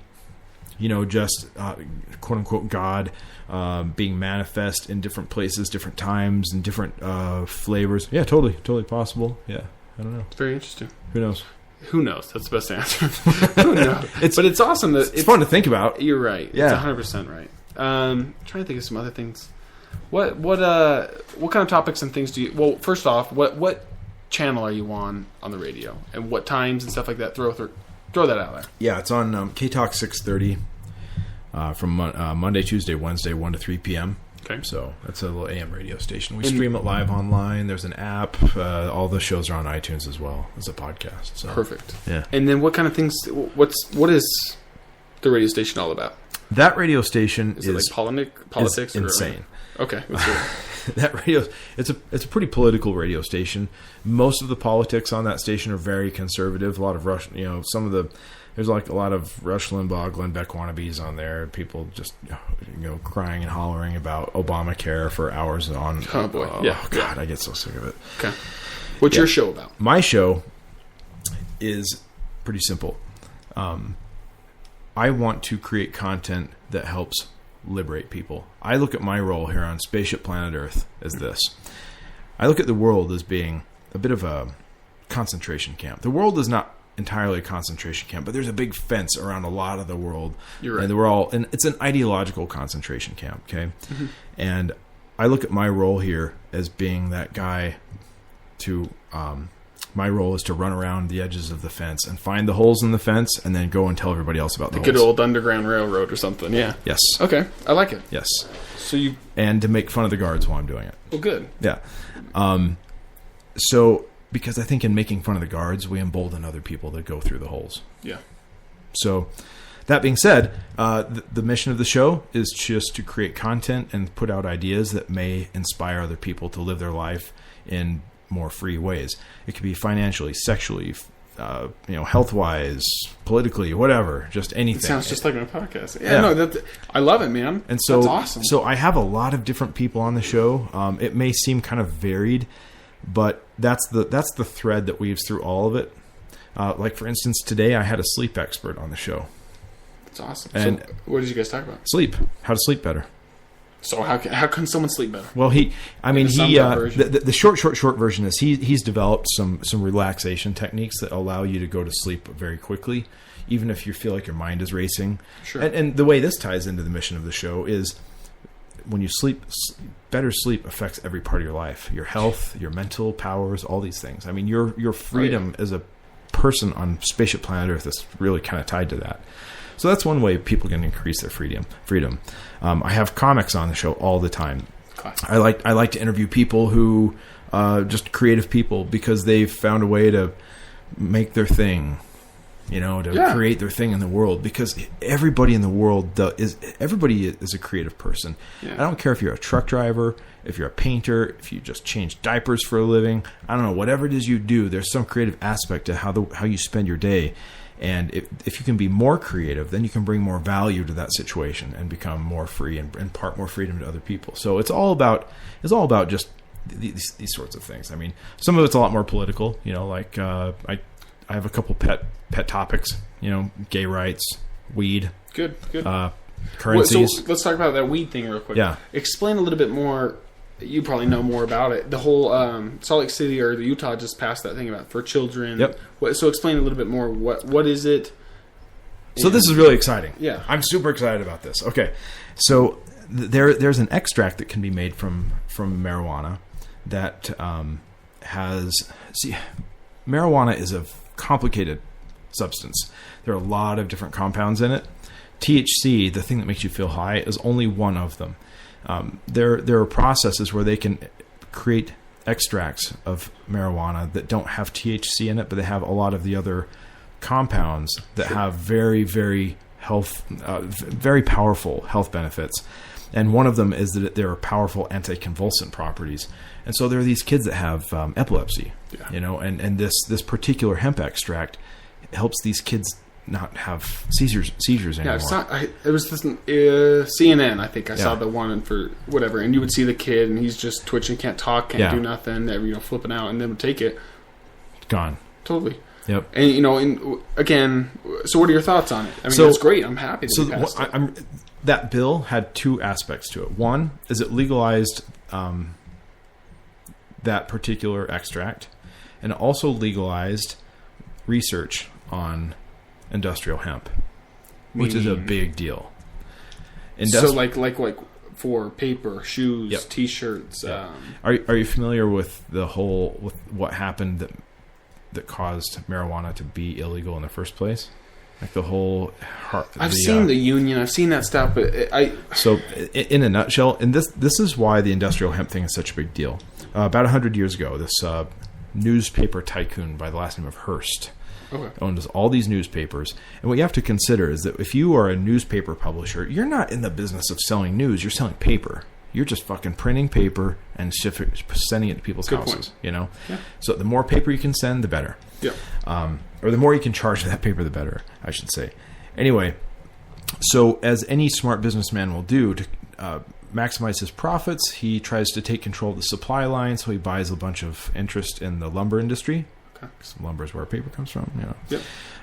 Problem with hemp, not the problem. The problem for him with hemp is that hemp is a superior fiber for paper. Yeah. And so he lobbied Congress and got the DEA created and made marijuana. Made marijuana illegal. It never had anything to do with health issues. Never had anything to do with public safety. It was to protect his profits. What was he selling? The idea of that stuff, or what was he? I mean, why was he pushing so hard for it to be illegal? Like under government-wise, why did they say it was illegal? Well, it was made. The reason was then manufactured. Here's the thing. Everything there's no ideology in this world. It's all money. You're right. You're 100% right. There's no such thing. There are no ideologies out there that anybody really does anything about. Think of all the wars. Well, the wars are just about money. But what do we tell our soldiers? That it's about ideology. Because there's no way you could send soldiers out there to kill other innocent people and maybe have... Yes, they would never do it. You have to tell them, it's for freedom. You're defending your family and your country. You're defending your way of life. You fucking are not. Yeah. You are just defending the investments of some very rich people you'll never meet. Yep. That's all you're doing. Yep. But so people have to be told that there has to be an ideology attached to it. So this is what happened. This is where Reefer Madness came from.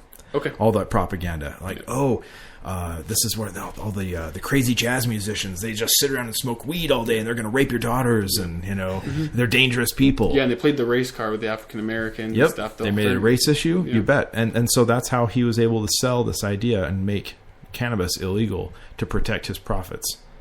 That's very interesting. Yeah. And so the reason why it's such a big deal that industrial hemp is being brought back is we're striking at the root of the problem now. That was the fundamental issue to begin with, and now we're coming back to it. And there are other states that have started to legalize industrial hemp. Kentucky is another one of those, Colorado, Washington.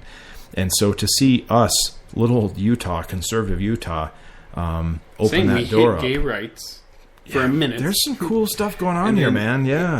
I would have never thought it. I mean, I honestly thought we would be legal before gay marriages would have. Yeah. And I never saw that coming. So the thing that's exciting about this is, granted, like, you still cannot, smoking marijuana is still against the law.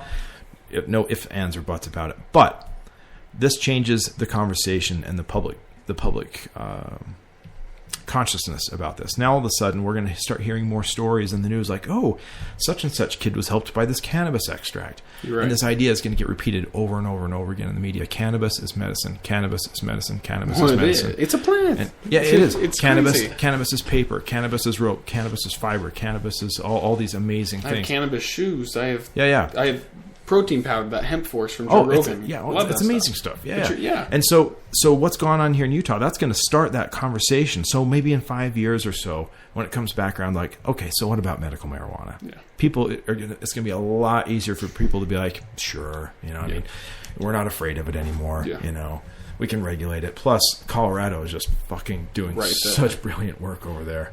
And so, I mean, and I know, we don't allow gambling, and it would help our schools so much and things like that. But, then why, Colorado's is making so much money alone in taxes by themselves. Yeah. And is helping so much because, and it's a plant, and it's medical. Like, it really has medicine in it. It's pretty crazy. But you're right. It's, I think it's going to come around. Oh, it will. Yeah. Well, sooner. We may be the last state in the union to just, legalize medicinal marijuana, but at least the conversation has started and some of the groundwork is in place now. Yeah. So that's exciting. It's very interesting. Gay rights. What's the deal with that? So is marriages in Utah illegal now? Still? Because it was for a minute and then it stopped. Yeah. Then they were waiting to hear from a court. Yeah. And that's where I left it at. I got sick of it. It's in the Supreme Court right now. They're waiting on that. But the thing that's interesting about that is there are several other states that are going through similar battles because a lot of other states' constitutions are written in very similar ways, and so the legal strategies are very similar. Okay. So, but yeah, we're starting to see more states. I forget the exact one. I want to say it was. I want to say Nevada. One of their attorney general no. Maybe it was Oklahoma. It was some really. I think it was Oklahoma. I was watching their attorney general gave this speech a week or two ago where he just basically said, I've looked this over and we can't do this anymore. We can't deny people of this.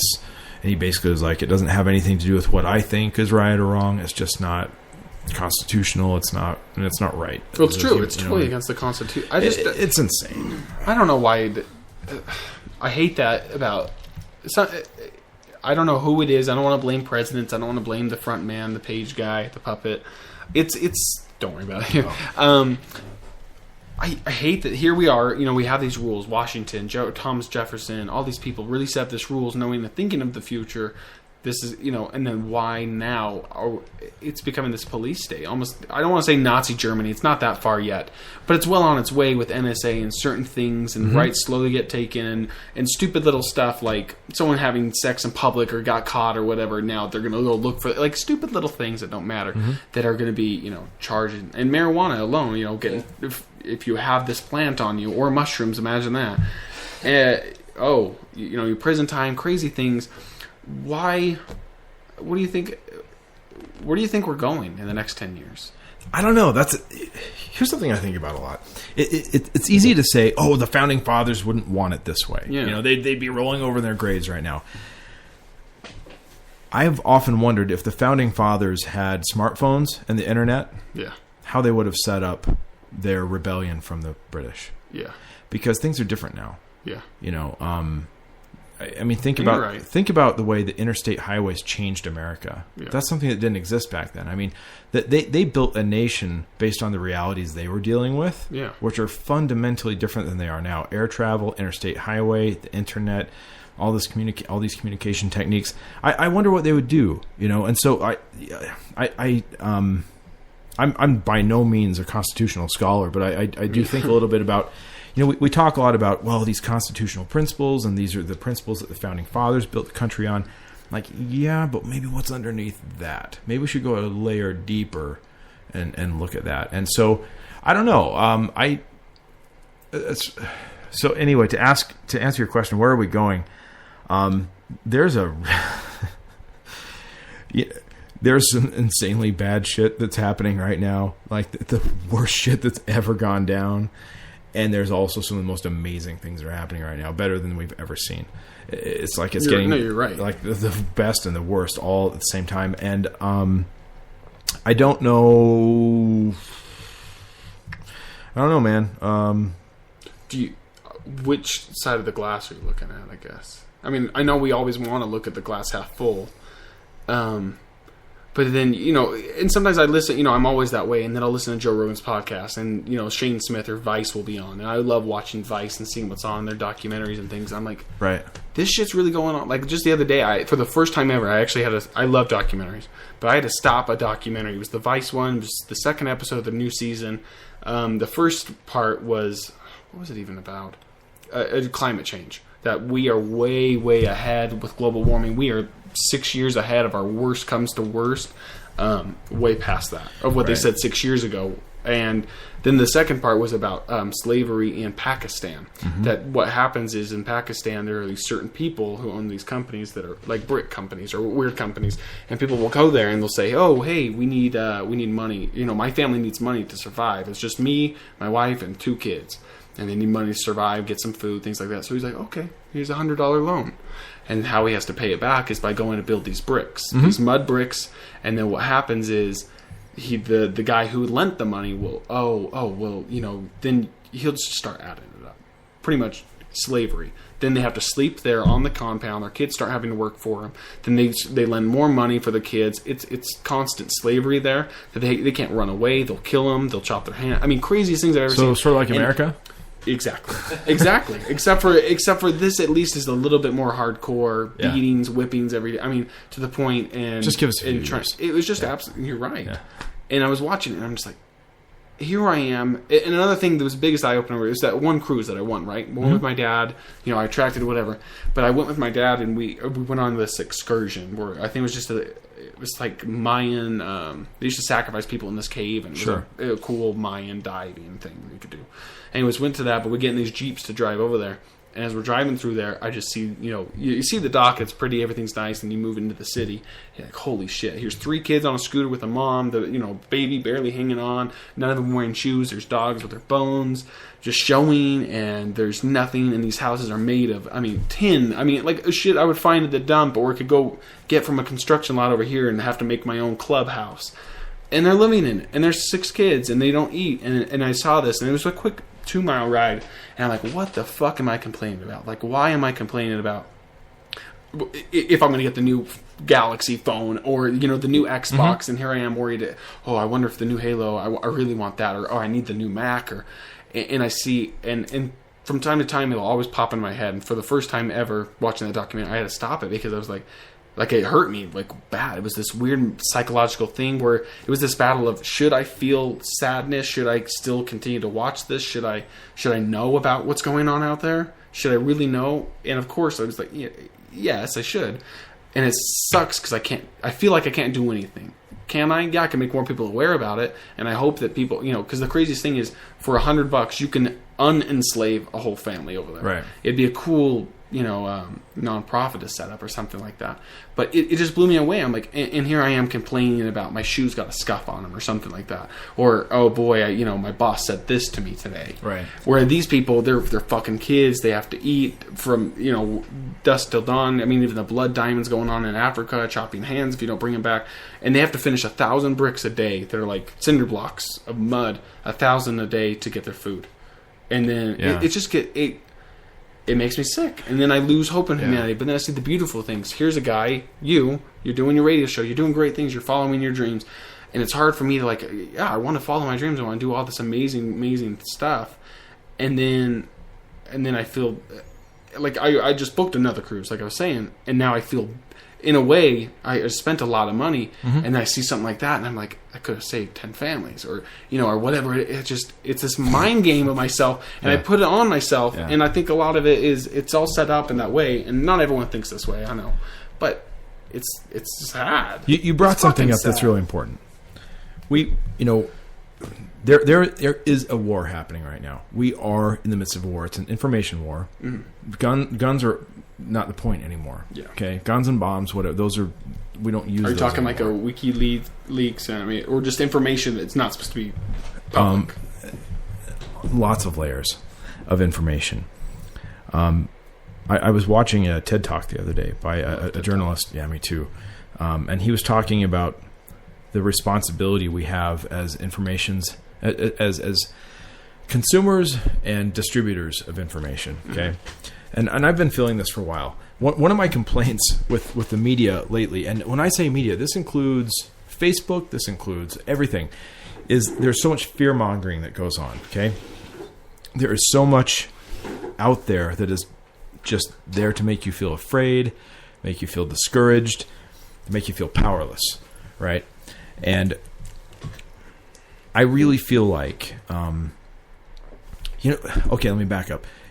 It's there's so many. I don't know what your news feed looks like on Facebook, but mine is just full of stories like 86-year-old grandmother gets 3 consecutive life sentences for failing to register her car on time. It's a true story. Look how fucked up our government is. Or area man is executed by police for looking at the wrong. Exactly. We can see the videos. Sure. Something horrific. So there's all these one-off horrific events that are happening.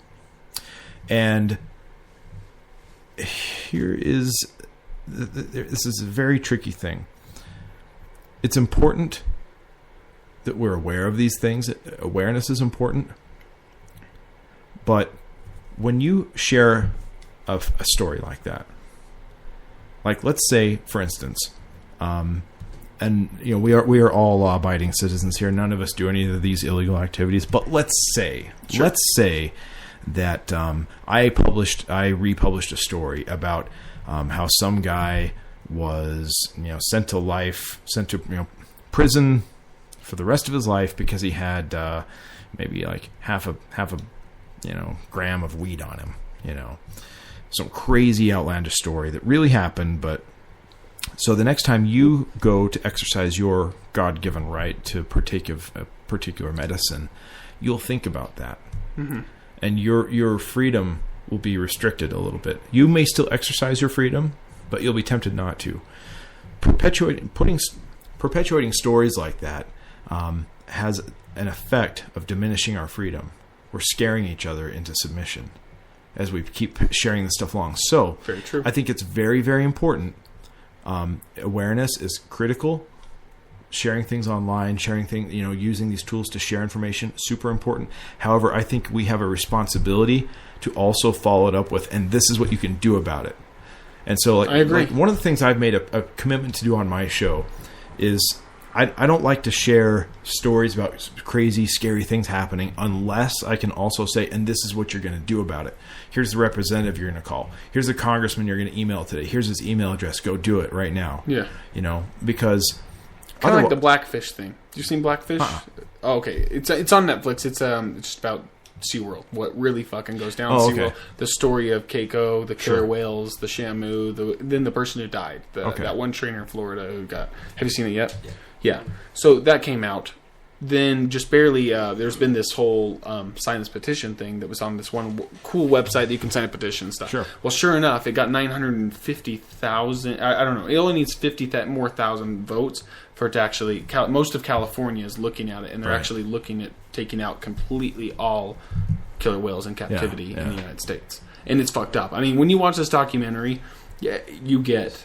Your emotions are all over the place, and I'll never take my kids to SeaWorld again. Because I don't want to pay for it. That's me posting my vote for it. If I want to do that, like in zoos, here's a good example. Most zoos, I'm sure they're good at heart. Maybe the Hogle Zoo or whatever. I'm sure they're good at heart. They have, they take care of their animals. They're doing science. They're doing their stuff for it, the medication. Then you go to fucking Lagoon and you see that tiger. I don't know if it's still there, but you see that tiger in this. It's maybe 20 feet long and 12 feet wide, and it's this still ball cage, and it just lays there. And here's this beautiful tiger, and it's in this fucking cage, just sitting there so the train can slightly look back and the kids can point at the tiger. If you want to do that, here's what I want to do with my kids. I want to either take them to the location. I mean, maybe to the best extent that you can. I mean, if a bear is, I don't know, maybe show them YouTube videos, show them things, but you can show them a bear. I just don't want to pull up to the state fair and here, look at this bear that's been drugged with this medication so it doesn't scratch you and bite you, and it's a baby cub. Take a picture with it real quick. I don't want to vote for it. You bring up an interesting point. That is that we can vote with our dollars, and we do every day, and it's important. It's important to do that, And so I think that it's critical that we understand that we have that power to vote with our dollars and to be conscientious about where they go, and also just to resist the temptation to spread scary stories without also attaching to, and this is what you can do about it. Because the worst thing we can I love it, man. The worst thing we can do is be fearmongers with everybody else. The fucking, mass media has already got that taken care of. We've got. I don't watch the news. I can't do it. It's shit. Yeah. But anyway, I think we have a responsibility to do that. I think everybody does. Everybody that has a social media account of any kind, we all have a responsibility to be careful about how we perpetuate information out there. I'm going to start doing that from now on. I mean, I don't share very many stories. Yeah. I don't know, but I think that's fantastic. I would be more likely and open to share a story if I can help the situation better. Because now you're empowering people. Yeah. Like if you can attach a petition to it or some sort of a thing that you can do to help make that better. And I'm not saying we should always sweep everything under the rug, but I think we have to. We got to be careful, man. This is a weird, becoming intelligent and responsible consumers of information is really I think one of the biggest jobs that we have in front of us as a species, right now. Yeah, it's pretty crazy. Yeah, everything's crazy. It's just, I don't know, but I see the beauty in it too. that's why I like traveling. And sometimes you have to get outside of this Utah bubble to realize, because I'll get frustrations with maybe just, Utah liquor laws or something crazy or whatever. Then you go to Las Vegas and then you see, here's a gas station. I can buy a bottle of wine at a gas station. Okay. It should feel normal. And then you come back and you get more pissed about it and something like that. Anyways, I like getting out of the bubble here sometimes. Or just Utah. I mean, Utah is a beautiful place. Just come to downtown Salt Lake. Yeah, no, I love downtown Salt Lake. I need to go more often. It's normal there. This is a weird place, but it's starting to change. I've noticed a lot more. There's something cool happening here. I can't tell you how many people I've encountered lately who all say there's a revolution afoot here in Utah. There's something important and special about Utah, about Salt Lake City. There's people here that are here intentionally. At my show the other night, the people in the audience, I got to tell you, there were so many amazing, brilliant, powerful people in that audience. And I asked everybody the question, how many of you guys have thought about leaving Utah before? All the hands go up. Really? And I pointed out, we've all decided to stay here for a reason. We've all... It's true. And there's some really cool things happening. I'm optimistic. I think there's some... I know revolution is kind of a cliche no, I know what you're word, talking about. There's some really a paradigm shift. Yeah, a paradigm shift. I think there's some culturally important things that are going to be exported out of here. We're in an interesting spot because Salt Lake City is such a progressive city and so liberal, but then it's got this surrounded by all the the Mormon stuff. Yeah, and the boundaries between those two are a brilliant place for some pretty incredible human stories to happen and to be told, that anybody can connect to, whether they're Mormon or not. Sure. So I think. Well, and I like what you were saying about, has anyone ever thought about leaving Utah and stuff? Because the truth is when I have kids and things like that, it's just, do I want to raise them here? Do I want them surrounded? Do I want them having their friends and their parents saying, oh, you can't hang out with my son because he's not Mormon? Oh, you can't hang out with little Johnny because he's not Mormon. My friend have it, my son not understanding why can't I be friends? Why don't they want me to come over? Yeah. Why don't, whatever it is. And there's so many other things it could be. It's so, you're either on this side or you're in this side. There are some in the middle, small, but it's either you're kind of with it or you're against it. But in a way, I think what you were saying is, we stayed here, and we kind of stayed here for a reason, is because I felt like if we left, we let them win. That we let the other side win. Or that they're not, they can't fully... Can I invite you to consider something? Yeah, go. The us versus them mentality is the problem. Yeah, I think so too. So it's not a matter of them winning? Sure. No. What do you think it is? You completely reframe this. I'm seeing, for lack of a better term, so many people out there. I'll call it Mormonism 2.0. So many people out there that were raised in the church that are saying, you know what? There are a lot of principles here that resonate with me in a deep spiritual way, and there's a lot of obvious shit that I'm ready to let go of. Yeah. But I'm not. But they're able to play in the middle. They're able to say, to not take a black and white stance on it, because here's one of the problems, and I know you, at the risk of being confrontational, I'll say, no, you're fine. One thing's about atheists. Yeah. I think atheists make the same fundamental error of logic that religionists do. Yeah. And that is saying, like, we figured it out. Yeah. No, you're right. You're right. And so, like, the black and white argument, is the problem. It's the gray is where the truth is. And so both, I think the people, look, I spent tons of time, miring around in the ex-Mormon groups. Those guys should just go back to church. A lot of, and that's what I've noticed too, is that so many of them, like I'll be in some of those groups, and there's some on Facebook and stuff, and I had left. What had happened is I had started reading a lot of books, like the Four Agreements and all these, these New Age books and stuff. Yeah. And I just realized why it was so a part of my life, and I was so against it. I was so angry with it. I was so fucking pissed off about everything that it consumed me. Oh, yeah. That it consumed my life, my thoughts. Anytime I'd ever hear anyone talk about, I gave a talk, it just made me instantly move. I did the same thing, man, for a long time. Until I started reading some of these books and just chilled out and was just like, you know what? This is just this choice of religion, but I'm talking all thoughts and all these, anyways, and just kind of had to come to this point where I had to leave that group and kind of let them know nicely. I'm like, guys, this is just, we're going nowhere. You guys are just doing this circle loop and everything that's new, and caffeine's now accepted, and they say, okay, and we talked about that today, that's fun. Fantastic, but we're not fucking getting anywhere. And so I kind of just posted this nice little message just simply saying, look, I've got to leave this group. I just can't take it anymore. I can't take this whole shit talking, whatever, all day, every day. It's consuming me, and I'm just going to let go of it. So I've let go of it. And it comes back at times. I'm human. But for the most part, I've kind of gotten over it because I've just discovered so many other things to look forward to or look into or to consume myself with in better ways, and that will actually empower me instead of me just getting mad at other people. And of course, never getting anywhere. It's just going to be this butt heads. You're not going to see my point. I'm not going to see your point. Why are we even fighting, talking? And so it's been funny. So I've just decided I'm just going to start being myself and who I believe is a good person and what, religion, no religion, whatever. I'm just going to be a good person, a happy person. I'm going to do my best. I'm going to be happy. I'm going to meet tons of people. I'm going to be nice. You're Mormon, you're not Mormon, whatever. We can be friends as long as you respect me. I'll totally respect you. And by me being myself, I found that more people have came and talked to me about the church or why are you doing so well? Aren't you supposed to be in hell? Or, life's supposed to be bad and down. And, and it was only until I decided that I was just going to kind of let go of it that people stopped and cared, when all I wanted to do before was kind of be the missionary to get everyone out. Right. Get out. The truth was, I left for good reasons. I found my stuff, my truth, whatever.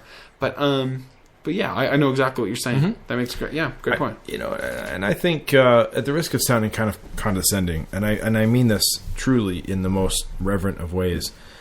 We were talking about reincarnation earlier. Yeah. I believe that organized religion is an appropriate stage for some people in their spiritual growth. It's what they need. It's right for them. There comes a point in your evolution where you transcend that, and you realize that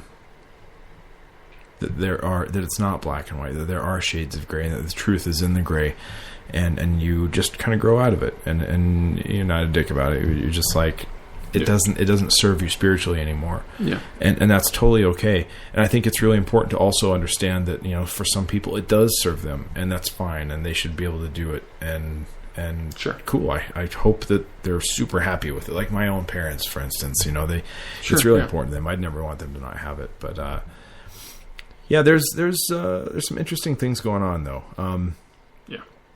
With it. Yeah. It's a cool place to live. I'm not gonna lie. I just wish sometimes I really wish church and state could be separated in law-wise. That's what I'm saying. Oh yeah, the lawmakers are... they're crooked as hell. No, it's the money, it's the everything. It's terrible. Anyways, and I guess that's where I get bugged. Yeah. Is that situation? The power structure is really irritating, for sure. And so that's where I get mostly bugged. But this is another one of those things where we can get involved.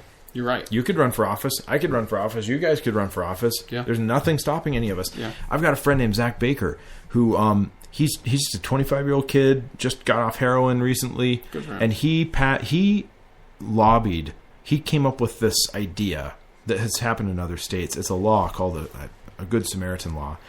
And basically what it does is it says if you need medical attention because you've overdosed on drugs, or you're with somebody that's OD'd, and maybe there's a bong sitting around or an eighth of weed or whatever, there's some paraphernalia sitting around, sure. You can call 911, you can get help. Emergency people come help you, and they're not going to fuck around with you about that stuff. They're not going to bother with your minor possession, paraphernalia type charges. They're just going to overlook that stuff. If you're driving around a stolen car, then you're still going to have to deal with that. Yeah. But basically it's there to take away those fears so that people can... Well, people have done that before. What's that? Have you seen Happy Valley, the documentary about prescription meds? No. There was that one where that girl, she had taken... It was over at a friend's house. It was kind of the sleepover. Her boyfriend came over, and they were... So anyways, two girls, one guy, the boyfriend comes over, they're hanging out, they go downstairs, make out, whatever. This one girl had taken drugs, prescription drugs, or whatever it was, fell asleep on the couch, died. Yeah. The boyfriend and the girlfriend come upstairs. She's dead. Oh shit! They're freaking out. They know it was drugs or something like that. So they go and dump her body in bushes. This was years ago, down here in Orem. Yeah. And dumped her body into church bushes and stuff, and then the body was found. And of course, they got in trouble because they didn't want to, yeah. So that's the most extreme. And I think that's amazing. Yeah. That's awesome. The point being, though, is he came up with this idea. He found a politician, one of the a local representative that was willing to draft a bill. He lobbied hard for it. He went up to the Capitol. He did a lot of testifying. He brought in people to talk about it. They passed it. Like this guy, my friend awesome. Zach, is responsible for this new law that's been passed.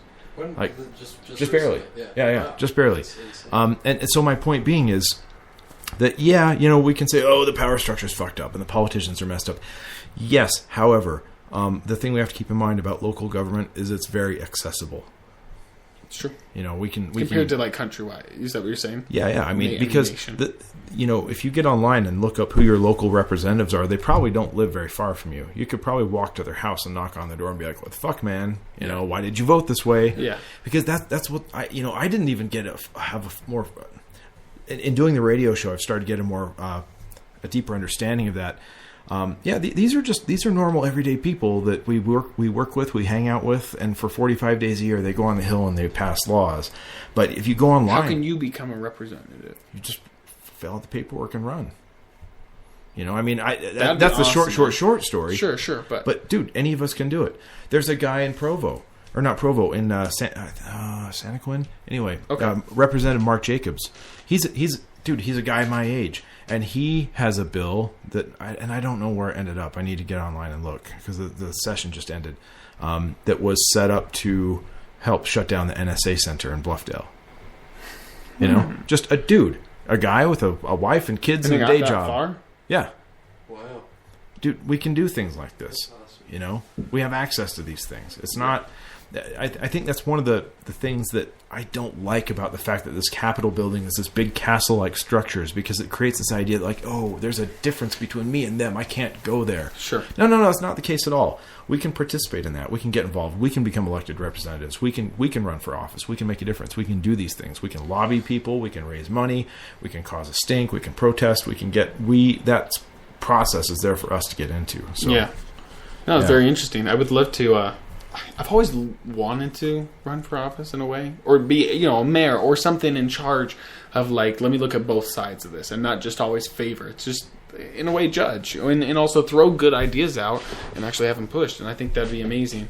I just know you'd get a ton of shit from the other side, always. Yeah. But I don't know, if you could pass good things, why not? Yeah. That'd be awesome. I'd love to. I'd have to think about it. I could see you doing it. You should. I don't think I ever will. Yeah. It'd be hard. What's this quote? I forget who said it. I forget who it was. It might have been Mark Twain. Said basically, by the time a man runs for president, he's been bought 10 times over. Yeah. Yeah, you're right. It's just a puppet guy. Poor guy. Yeah. No, I know they go. So what do you think if Ron Paul would have gone on? I mean, like what about Ron Paul? No, just like I was all for him. I think I wish I could have. I think I did vote for him. Now that I think about it. Yeah. Even though he wasn't on the thing, you could type in whatever, but it was just. Do you think they go in with the right intention? What he really wants to plan, he's going to do is these things, and then he goes in and finds out real quick. Okay, just kidding. We're running the show. Here's all the corporations, the people, the money, the things. Yeah. Go ahead and go out and say this to them. Yeah. I believe Ron Paul was there for the right reasons, and I do too. If you read his history and how he got into politics in the first place, you can see how did he? Well, he's a doctor. Oh, okay. He's an obstetrician. Okay. He's delivered thousands of babies, and so that was his career. Okay. And in the 70s, he kind of his hobby was economics. Sure. And in the 70s, this is when the golden window, President Nixon cut the final tie of the gold standard. This is when, during Nixon's presidency, we still had actual gold was tied to our currency, although to a very small degree, but it was still there. He cut it.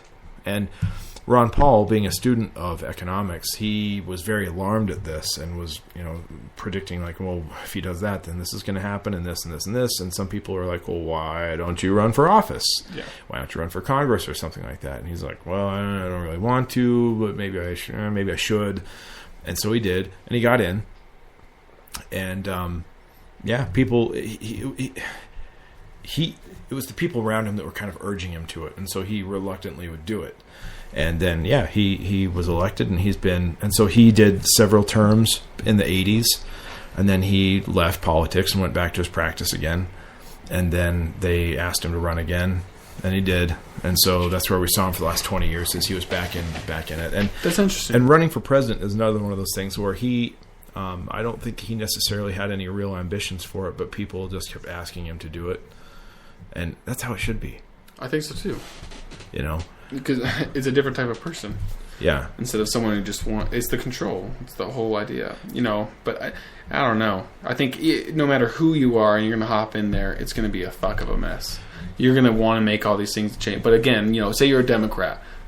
Most Republicans are going to vote against and things that you want to pass and do. And, we saw that when the government shut down. They're trying to work together, but they're not working together. It's just shit. It would be so frustrating. Yeah. I think it'd be cool to have I don't know how we do it. Do you think the president and this whole idea of what's going on is still the best way to run a government, or do you think there could be a better way? That's a really good question. This kind of gets back to what we were talking about earlier with the founding fathers. Like, if the founding fathers were to have had, Twitter and Facebook and Google and all this stuff, like, what would they have done? How would they have set up a nation in response to the political problems they were addressing back then? I don't know. What I wish more is at least that we, maybe it's through Facebook or your social security number. You turn 18, now you can vote. There's a certain website. You get one vote. Everyone knows. Somehow they get website perfect that it doesn't flaw. It's just really you get one vote. That's it. Yeah. And then on TV, there's this one thing. It's kind of like just American Idol, you vote. Oh, text in, whatever this. If everyone were to go on their Facebook, it's linked up. You have one Facebook, whatever. They figured out perfectly that everyone really gets one vote. Just a popular vote, period. And then it's popular vote. Yeah. And to an extent, yeah, there's someone running the show and those things like that. But it's this whole idea of like, okay, this is what I want to pass. This is what we want to do. What is the world thing? Then we can all, it's kind of like the president. Is it really... Do we elect him, or is it really electoral votes, and this state gets this, and you got to win this state to this? It's a joke. Why can't everyone count, and we do majority vote? Well, it's silly. And the bigger problem is that it doesn't matter who gets elected. Yeah. Because they're all the same. Right. Yeah, you're right. It doesn't matter. Democrat, Republican, they're all... Exactly. They're doing the same thing. So that would working be for nice. the same people. There's going to have to be a fundamental power shift before that conversation about who's president even matters anymore. Yeah. One of the things that's got me really optimistic in that direction is there's going to be a revolution. I believe that one of the major revolutions that will make this conversation relevant again is the energy revolution. Okay. So think about this. Are we talking like fossil fuel? Yep. Okay. Yep. Because the U.S. dollar is backed by two things: guns and oil. That's it.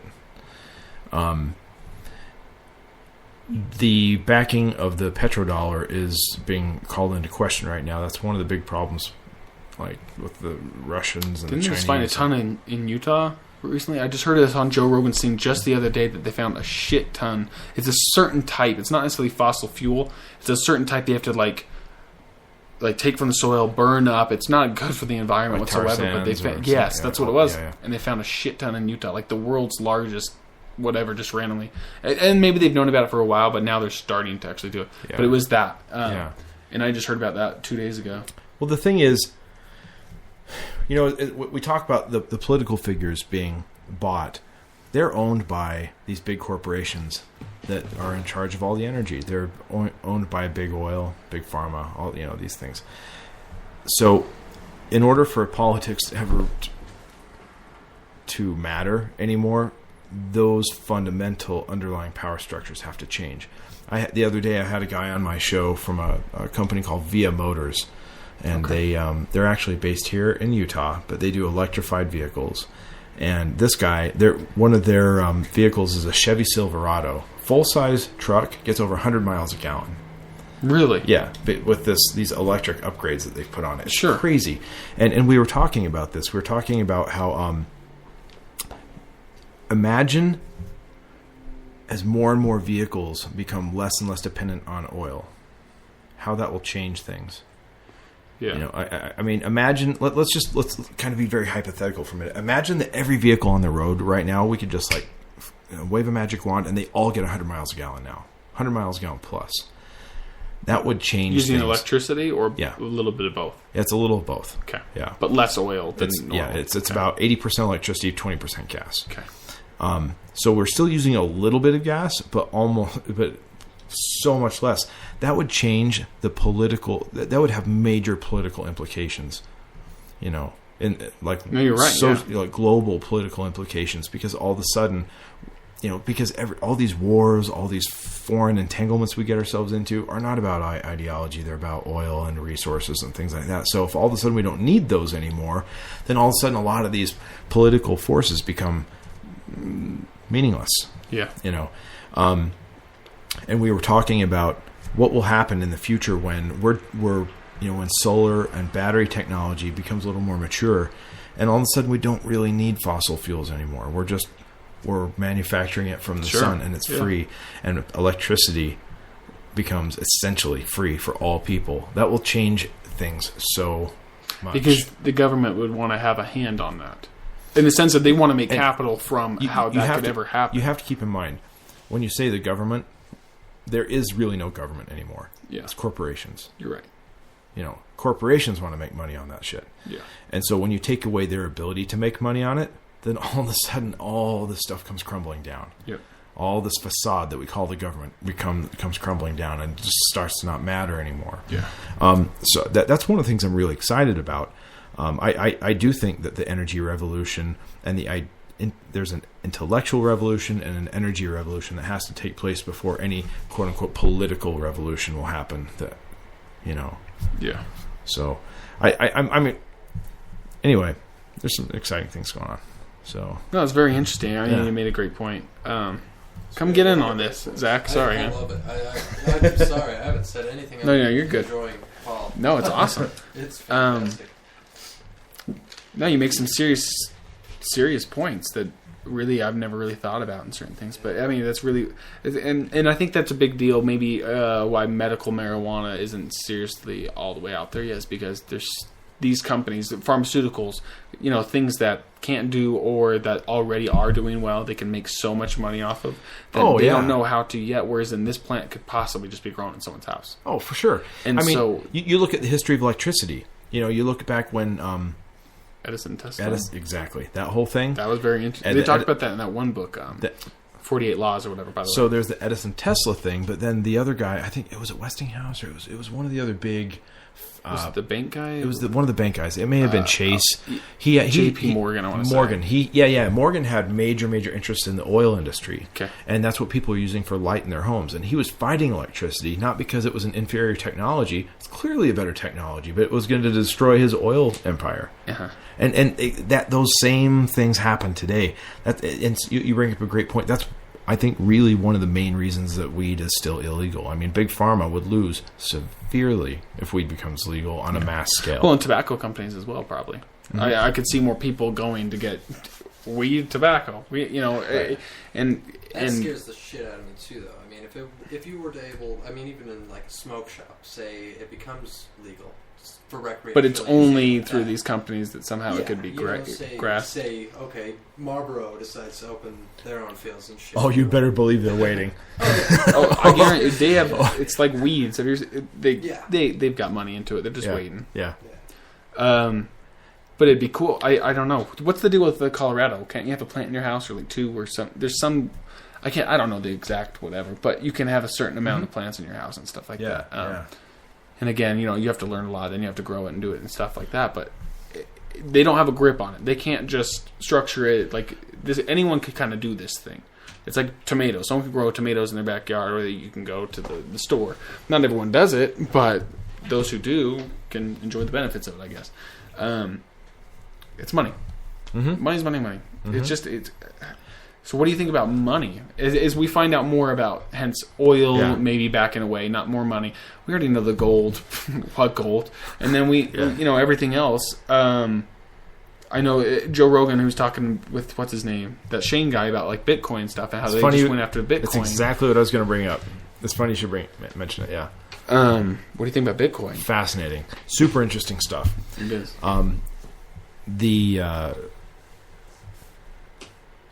The idea of a cryptocurrency is really interesting. I don't know if Bitcoin will live or die, it's alive now. I don't know what it will look like in 10 years. I feel it'll be around, But I'm kind of unconcerned with that, because what I love is that we're slowly starting to understand. Money means something different than we thought it did. Like, in school, we don't get taught what money is. You're right. We just think it's that piece of green in your wallet or the numbers in your bank account. That's money. No. Like, we don't get taught what a dollar is or what currency means. All currency is just a bucket that you exchange value in. That's all it is. It's just a tool, a vehicle. That's it. Yep. And the only reason that the gold standard even mattered is because that we animals here on Spaceship Planet Earth have decided that shiny rock matters. Yeah, that's the only reason it matters. It's just a shiny rock. The minute we decide that shiny rock is irrelevant, then that all evaporates too. Yeah. We could decide that granite is our new important rock or whatever. Fuck, it doesn't even matter. And so that being said, Bitcoin's fascinating, man. I hope. What I like is that it's worldwide in a way. It's kind of like this. Yeah. This is the currency. This is what the exchange rate. No matter if you're in Japan, you're here, you're there. It's just like that's what it is. I love that it's decentralized and it can't be controlled by the U.S. government. Yeah, I'm super into that idea. But they're looking for ways to shut this thing down or whatever. And I don't know. There was something about a guy that just barely had gotten hacked or whatever, and he lost in Bitcoin like 13 something million. Mm-hmm. It could have been more. Yep. And that would suck. And that's something that, we have to think about now. But even now, so as we're talking Bitcoin, my wife and I, we do those Etsy shops, and we'll get paid through PayPal. Yeah. At the end of the day, really, it's a nice number on my internet screen. It's not in my pocket. Even a bank account, you cash that check, you have those numbers there, you log in on your mobile phone. Oh, it's nice. It's They're comfy. just decimals. There's a couple grand. That's cool. But imagine, imagine the internet goes down. Imagine for some reason you can't go to an ATM or you don't have any money and those things like that. And they always tell you put money in the bank, which is fine. I get it. Cool. But imagine that shuts down. Then what are we going to use to trade? Imagine I don't know how you want to explain it. Just like an apocalypse type situation. Something goes down. Maybe we're invaded by another country. Shit's going. There's no Wall Street or shit going on. How are you exchanging stuff? Is it going to be food? Is it going to be water? What is it going to be in a certain situation where maybe the government can't come in? There's not certain situations. What are you going to use as your value saying, hey, take me into your house because I don't have guns. I need protection too. What are you going to... Maybe it is guns. Maybe it's bullets. It's just...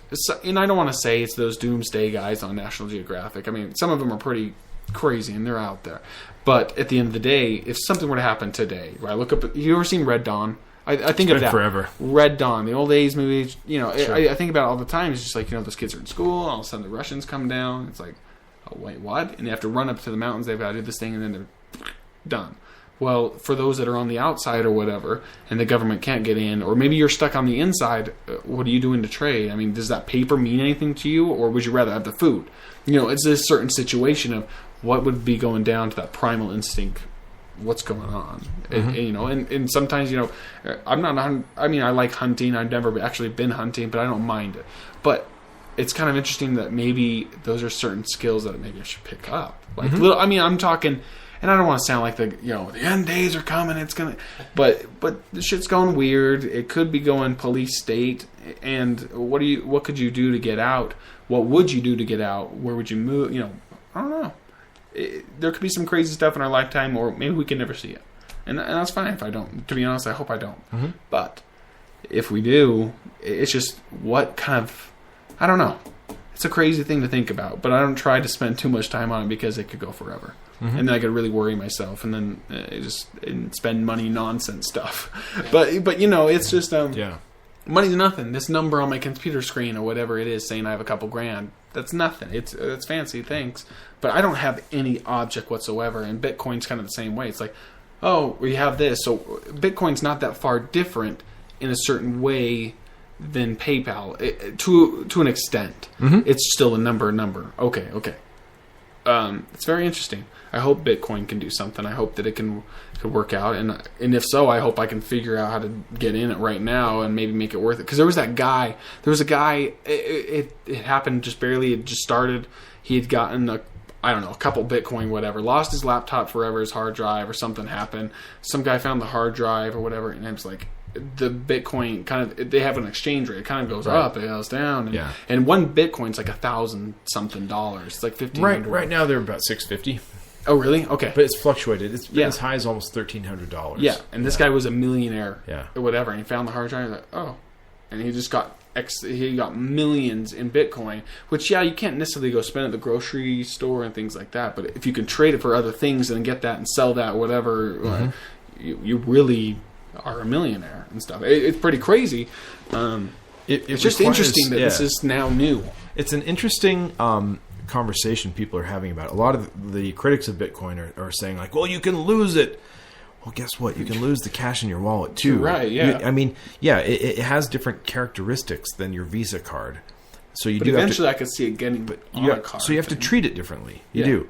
But like I said, it's not better or worse. They're just different rules for engagement. And I think after a while, we'll learn some of those, and we'll develop tools that'll help us deal with this stuff a little more effectively. Or more shops can accept Bitcoin. I know a lot of online ones. Overstock.com is going to start accepting it, which is a big deal. That'd be I know eBay and eBay's been talking about it. When eBay... They'd be smart, too. When eBay and PayPal integrate Bitcoin, that'll be a game changer. Yeah. Then what people... Then it's for sure. Yeah. There's a guy in Provo named Austin Craig. Have you heard of him? No. So he's been on my show a couple times. Him and his wife got married recently, and they decided they were going to spend the first 90 days of their marriage spending only Bitcoin, and to pay rent, groceries, gas, insurance. How did they do everything. that? Did they hook? I mean, the rent part, hook it up with their landlord, and he's like, okay. Mm-hmm. Yep. So Wow. it was Okay. it was a huge pain in the ass. I bet. And on the first interview with him, he goes through and explains how they were able to figure out how to pay their rent, cell phone bills, groceries, all those things with Bitcoin, and it took a shitload of work. It was a proof of concept. It was not anything everybody should do, but it was a proof of concept. And they said, if we can make it the first 90 days, then what we're going to do is a cross-country trip, and we'll take a film crew and we'll travel across the nation using only Bitcoin. And so they did that. They did it. Yep. And they said, if we can do that, then we're going to go around the world spending only Bitcoin. And they did that. They did. Yep. They've traveled So is around this the globe. when is the documentary? Is it out? I don't know. I don't think it's out. I think this is all That pretty would be recent. very awesome. Yeah. So he was telling me about what it took to pull all that off. So how was he making the Bitcoin? Or was he just turning his dollars into the Bitcoin? I think he was actually putting his dollars into Bitcoin. Yeah, That's because awesome. he's an actor, and, and so he gets like regular paychecks, but he would just put them in.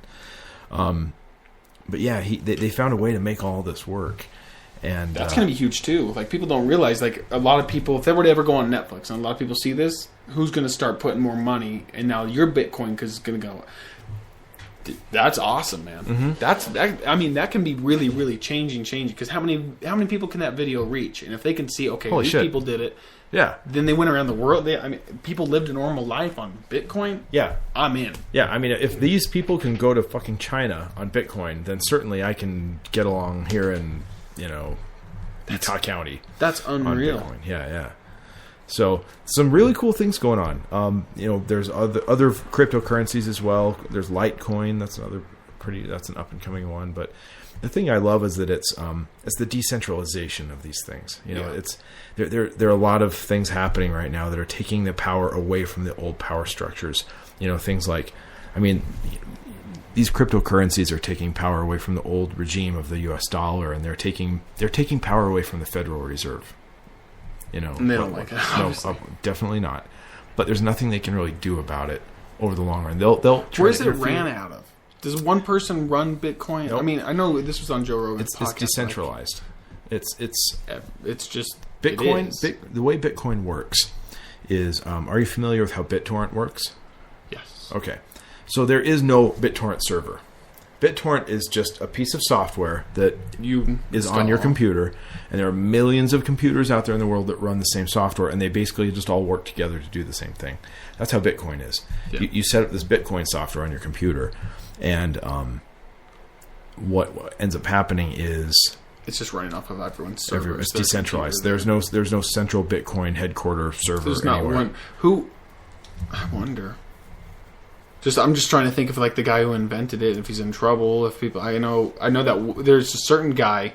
I think he was a 22-year-old kid. It was just they were talking about this just today on that podcast. But that he, have you ever heard of it? It's Silk Road or something like Yep. that. The deep web, the dark, whatever you want to call it. So he set up the website, selling drugs, certain things, whatever. Oh, everything. And so I guess how they caught him, they were talking about on the show, was that he was in a library, and apparently if he shut the laptop or something, everything was down. Or something crazy like that. So he was running this in a public library, and everyone in the library, from the guy sleeping on the couch asleep to the librarian, everyone there was all FBI agents and stuff. And anyways, right as he stood up to go to the bathroom or whatever, he was starting to shut down the laptop. They grabbed it, and it was something crazy or whatever. But now he's in prison in Right. the CIA building or some crazy thing. But it was really interesting. And then apparently now speculated was that certain people were starting to mess with it, like heroin dealers were doing too much crazy stuff or whatever, and were messing with the Silk Road website and all this stuff. So there would also be hitmen on this website called the Silk Road. You could get a hitman. And you could buy everything. The guy, child pornography, sex trafficking, drugs. So I don't understand how you. It's just a .com. I mean, it can't be a .com. How do you get into that? I mean, we probably shouldn't talk about that. Well, but you have to I mean, like the dark web, dark internet, deep web. It's and I don't know a ton about it, but you have to consider what is the internet anyway, and when you start to deconstruct what the internet is, then you can start to kind of understand what the deep web is. for most intents and purposes, the internet is just whatever Google will show you. You're right. If Google won't show it to you, it doesn't exist. Yeah. Except that it does. Yeah. Like, Great point. Yeah. So there are servers out there that Google doesn't index. There's whole networks of computers that are, and you would just have to know the right things to type in to hit enter. You just have to know it's there. Yeah.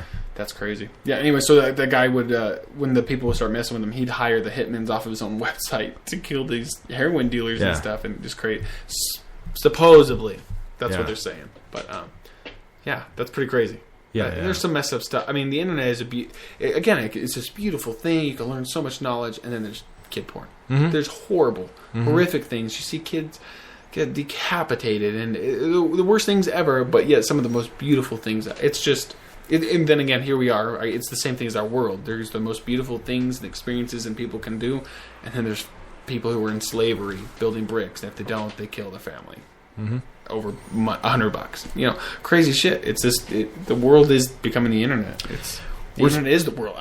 It's just what's reality anymore? These things have always happened. It's just now that we're aware of a lot of it, and we're feeling like we have to deal with it and and respond to it in some way. And our brains have not evolved to be able to do this. We're still. I mean, when you look at the evolution of the human species, we're millions of years old, and for most of those 99.9999999% of that time, we were swinging from trees. And it's only recently that we've learned how to build cars and have computers, and so our biology is still way, way, way far behind. We don't even know how to deal with any of this stuff. A good theory I've heard about, like anxiety and stuff, is that like a lot of people, we get anxiety at work, or our boss is mad, or I might be late to the meeting 5 minutes or something. But you get this super stressed anxiety. Really, should be way less over nothing. It should be not too big of a worry. But that we haven't evolved and caught up quite yet. Yeah. Because that anxiety was for, like, you're out there, you're getting food for your family and stuff, and here's a saber-toothed tiger. It's a fight or flight. Run. Get that anxiety. Feel those worries. Watch your family. Protect. And get it so intense to yourself that you really... the adrenaline's going. You're intense, whatever. And we just haven't caught up yet. Here we are in these bodies in a little cubicle doing our damn job, and we're getting anxieties over stupid things, or someone sent me a text. What did they mean? And we're getting this overstress, anxiety, and emotions when we haven't caught up to this whole shit run. This is a saber-toothed tiger. You could die. This whole... and it just hasn't caught up. And that's a great point, what you were saying. And I don't know what that'll look like. I mean, what... now we're getting into this idea of how will evolution... partner with technology to shape the species, and I fucking no idea. Yeah, that's crazy, because now the technology is moving so fast that evolution, won't be able to catch up. Because in order for natural selection to occur, this has to happen over the course of many generations and lots of selective breeding, essentially. But technology, because of, Moore's law, the way things double every 11 months or whatever, it's like a runaway train. Yeah. So who knows? It's true. Yeah, it's some crazy stuff. Yeah. Top 5 favorite books. What would you say? Okay. Or just top 3, whatever you want. If you have 5, go. Tao Te Ching, be one of them. I haven't heard of it. What's it about? It's where Taoism comes from. Okay. It's a couple thousand years old. I would say, top 5 favorite books. The Power of Intention was a big one for me. That's a really good one. Yeah, Wayne Dyer. That was really good. One more. Give me one more. The New Testament. Okay. No, the Jefferson Bible. I'll put it like that. That is a very good one. The Jefferson Bible. That's the one, for any of our listeners who don't know, it's where he took all the main miracles of kind of Jesus and made the philosophy. What he did? Jesus. Well, here's what he did literally. Jefferson felt like the teachings, the things that Jesus Christ said, were some of the most sublime moral teachings that have ever been given to man. But all the stuff that was said about him was useless. Yeah. Because, really, what do you learn that has anything to do with your life by the idea of Jesus walking on water? Yeah. Not a fucking thing. Yeah. Except for have faith and possibly, but we've never seen a man. I mean, that's the thing. And even then, that's not even a moral. On YouTube. That's not even a moral teaching. No, you're right. You're right. That's very different than the Sermon on the Mount. And so basically, what Thomas Jefferson did is he took a Bible and he literally got some scissors out and he cut out all the passages where Jesus was actually speaking, and he pasted those onto blank pages. Yeah. And he just deleted the rest. Yeah. And that's what you're left with in what they call the Jefferson Bible, or as it's published, it's called The Life and Morals of Jesus of Nazareth. Yeah. And so it's just the New Testament minus all the miracles, minus all the pretty much, and it's very short. Sure. So, but it's very interesting because you get the best part of it. If that makes sense. Like, you're really going to learn the most. What I like, I think it's Bill Maher. Have you ever seen Religious List? There's this one good part where there's this Christian person who actually, he was just thanking him. He's just pretty much saying, thank you for being Christ-like and actually not Christian. Yep. Meaning, I love thank that you for part. being like Jesus Christ and not being, oh, well, the Bible says this. And that was when he was at the truck stop and those guys prayed with him. Yep, you're That was right. really cool, exactly. yeah. And he's like, hey, where's my wallet? But Yeah. no, you're right. Yeah. Yeah. No, it's a great documentary if anyone hasn't seen it. It's very eye-opening. You can see a lot. Plus, there's another really good one. Something of Existence. It's that one where he sits down with a ton of people, a lot of religious people. Someone from like almost any religion you could really think of, and asks them mainly the same questions. And then you get to hear in a row, this one says this, and you just hear all these different things, and you kind of realize, oh, we're kind of all the same. Like to an extent, a lot of you have somewhat similar beliefs in this thing, and it's these same questions. You know, what happens maybe after we die? What is our purpose here? Why are we here? And this, it's this whole idea of like maybe delete your religion, just realize, okay, I joined my religion because my parents grew up in this. I've got to delete my hard drive in my brain. What does Christian believe? What do I believe? What do you believe? Yeah. And that's the fun part. A lot of people can't do it, and they don't, and that's fine. If they're happy where they're at, Sure. at it.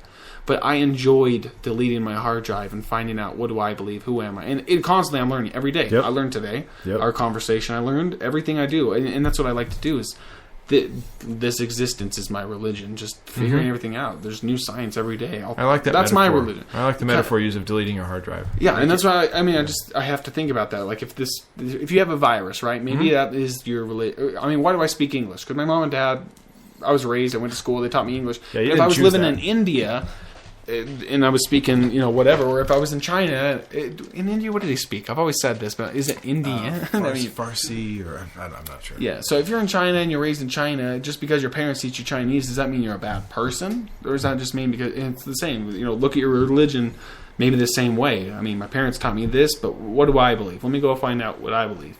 And then go look at it that way. If you're happy with it, then stay with it.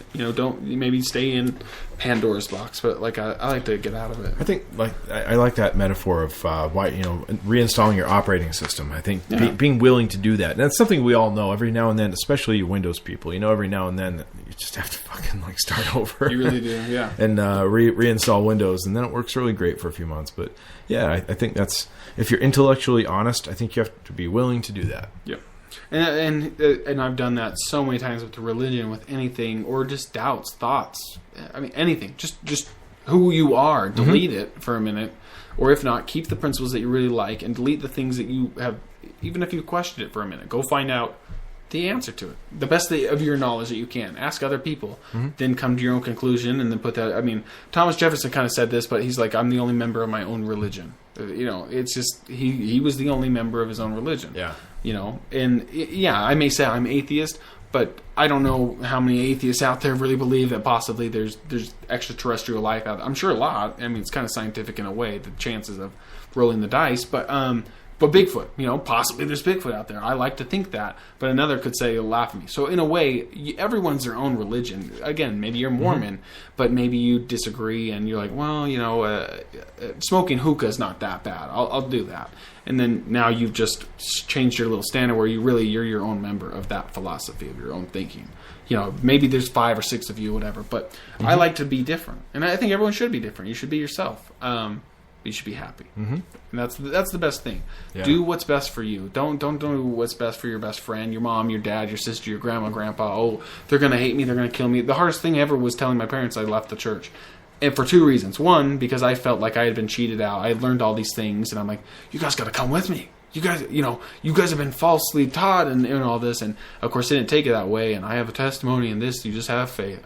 So we butted heads for a while. But Sure. The hard part was just, for months, I couldn't see my parents, couldn't talk, couldn't know, text messages, no voicemails, no seeing them physically for like 5-6 months. I was dead to them. And they were they weren't dead to me, but I just knew it's not worth the fight. I'm done with this. Yeah. And so, I totally forgot where I was going with this, but mainly just the fact that it was hard to do it. But was it worth it? Looking back, yes, absolutely. Because I became true with myself, and recently I've just, I was a Freemason. I think you kind of still always are. But the point, you can't be an atheist and a Freemason. Mm-hmm. And for the longest time, I was kind of lying to myself because I felt like inside I'm like, I can't do this. I can't be this and that and this and that. And so a hard thing for me to do is like, okay, I guess I can't be a Freemason anymore. Or do I love the principles, everything? There's nothing wrong with it other than the fact that to myself, I felt like I was lying to myself because I knew I wasn't supposed to be something and I was. But did I grow from it? Absolutely, I grew from it. And did they respect me? Surprisingly, yes. They respected my choice, and am I still friends with them? Yeah. And it was really cool. And they respected, and I respected, and the line was clear. It was fine. So part of being a Freemason is believing in a higher power, right? Correct. Yeah. I mean, and the G can stand for geometry. It can stand for God. It can stand mainly what they call it in what Lodge is the grand architect of the universe. We're not going to put a name on it. Whatever you believe architected the universe is that of it. And I still think that's the best way to possibly say the word God is this grand architect of our universe, of whatever it is out there. But yeah, and I just couldn't put a face on it. And that's fine. And the funny thing is you really could believe like that chair is my God. If I really believed it was my higher power and I worshipped it and I knew it, you could, as long as you believe in a higher power. Do I believe in a higher power? To be honest, I don't know. Not in the sense of a man in a beard and here's Hurricane Sandy and oh boy, repent and these things up in the sky. I can't do that. But I find nature and science and beauty, and that is a higher power to me in a way. And so I don't worship it necessarily, but I found I'm always in awe.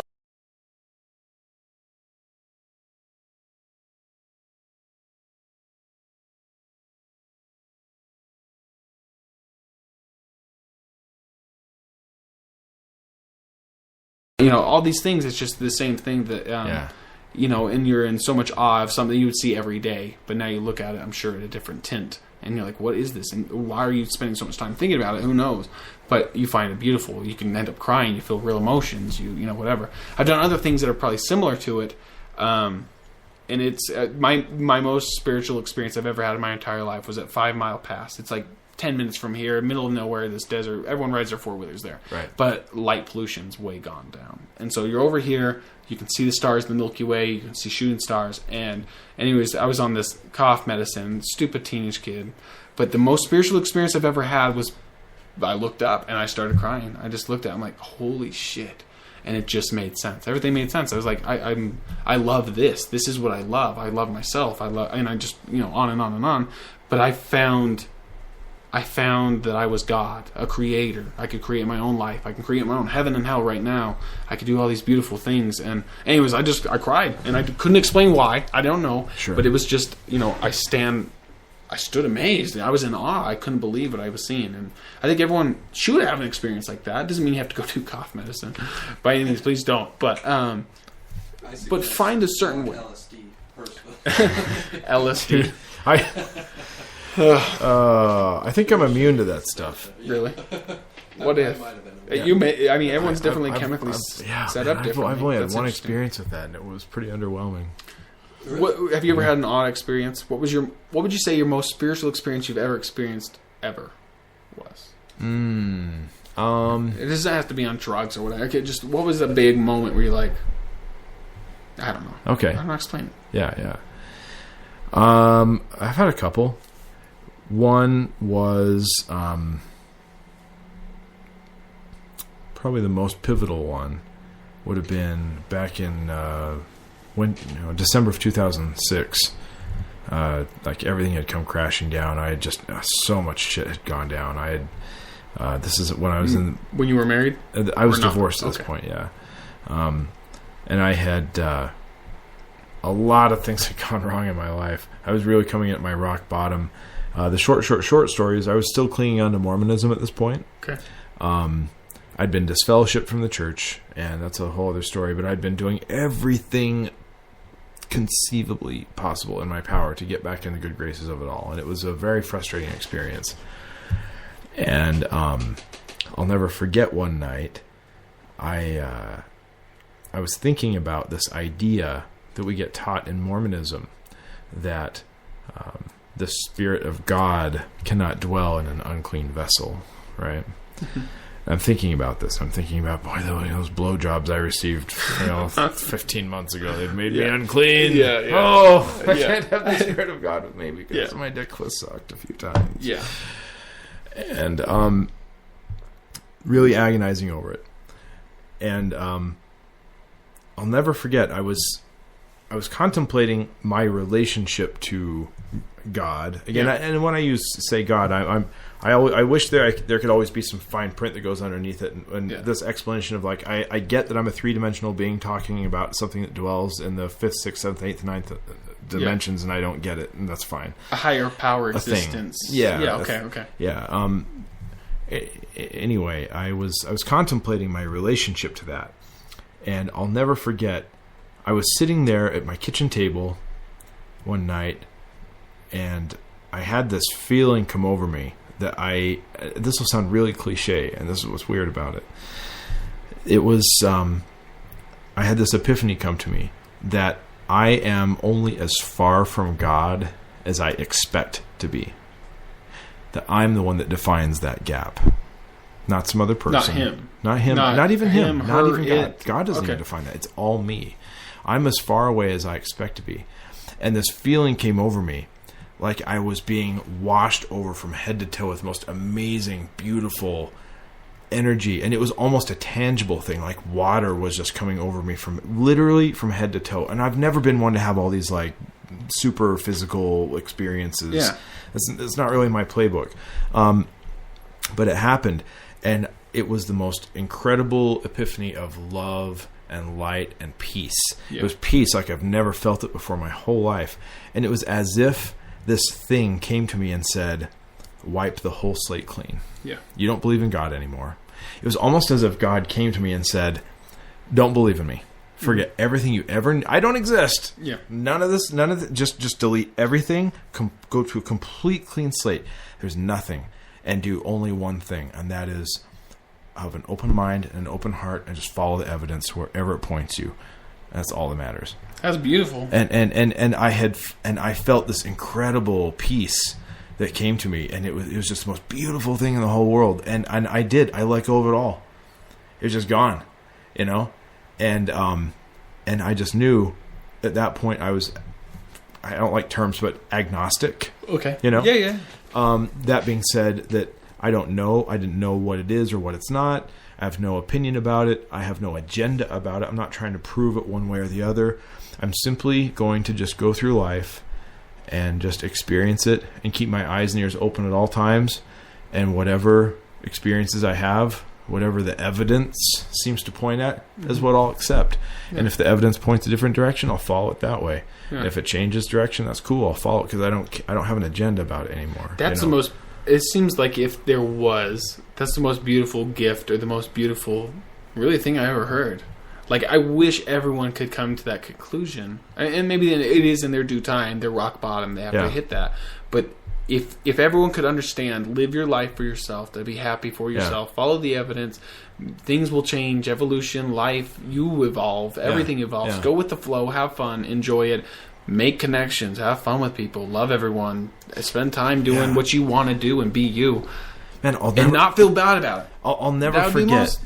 Shortly after this, I was shooting a wedding, and I was with a bunch of people. And when you grow up Mormon, for me anyway, all I can say is for me, I grew up in a very LDS family where we were all returned missionaries. Both my parents are returned missionaries. All my grandparents are returned missionaries. I'm a returned missionary. All these things. So, in that kind of a perspective, you're always looking at everybody like a potential missionary opportunity. Like, oh, you'd be a good member of the church, or you'd be good this, And you're always trying to fit square pegs into round holes. Okay. At least I was. I shouldn't say you. It was me. I was.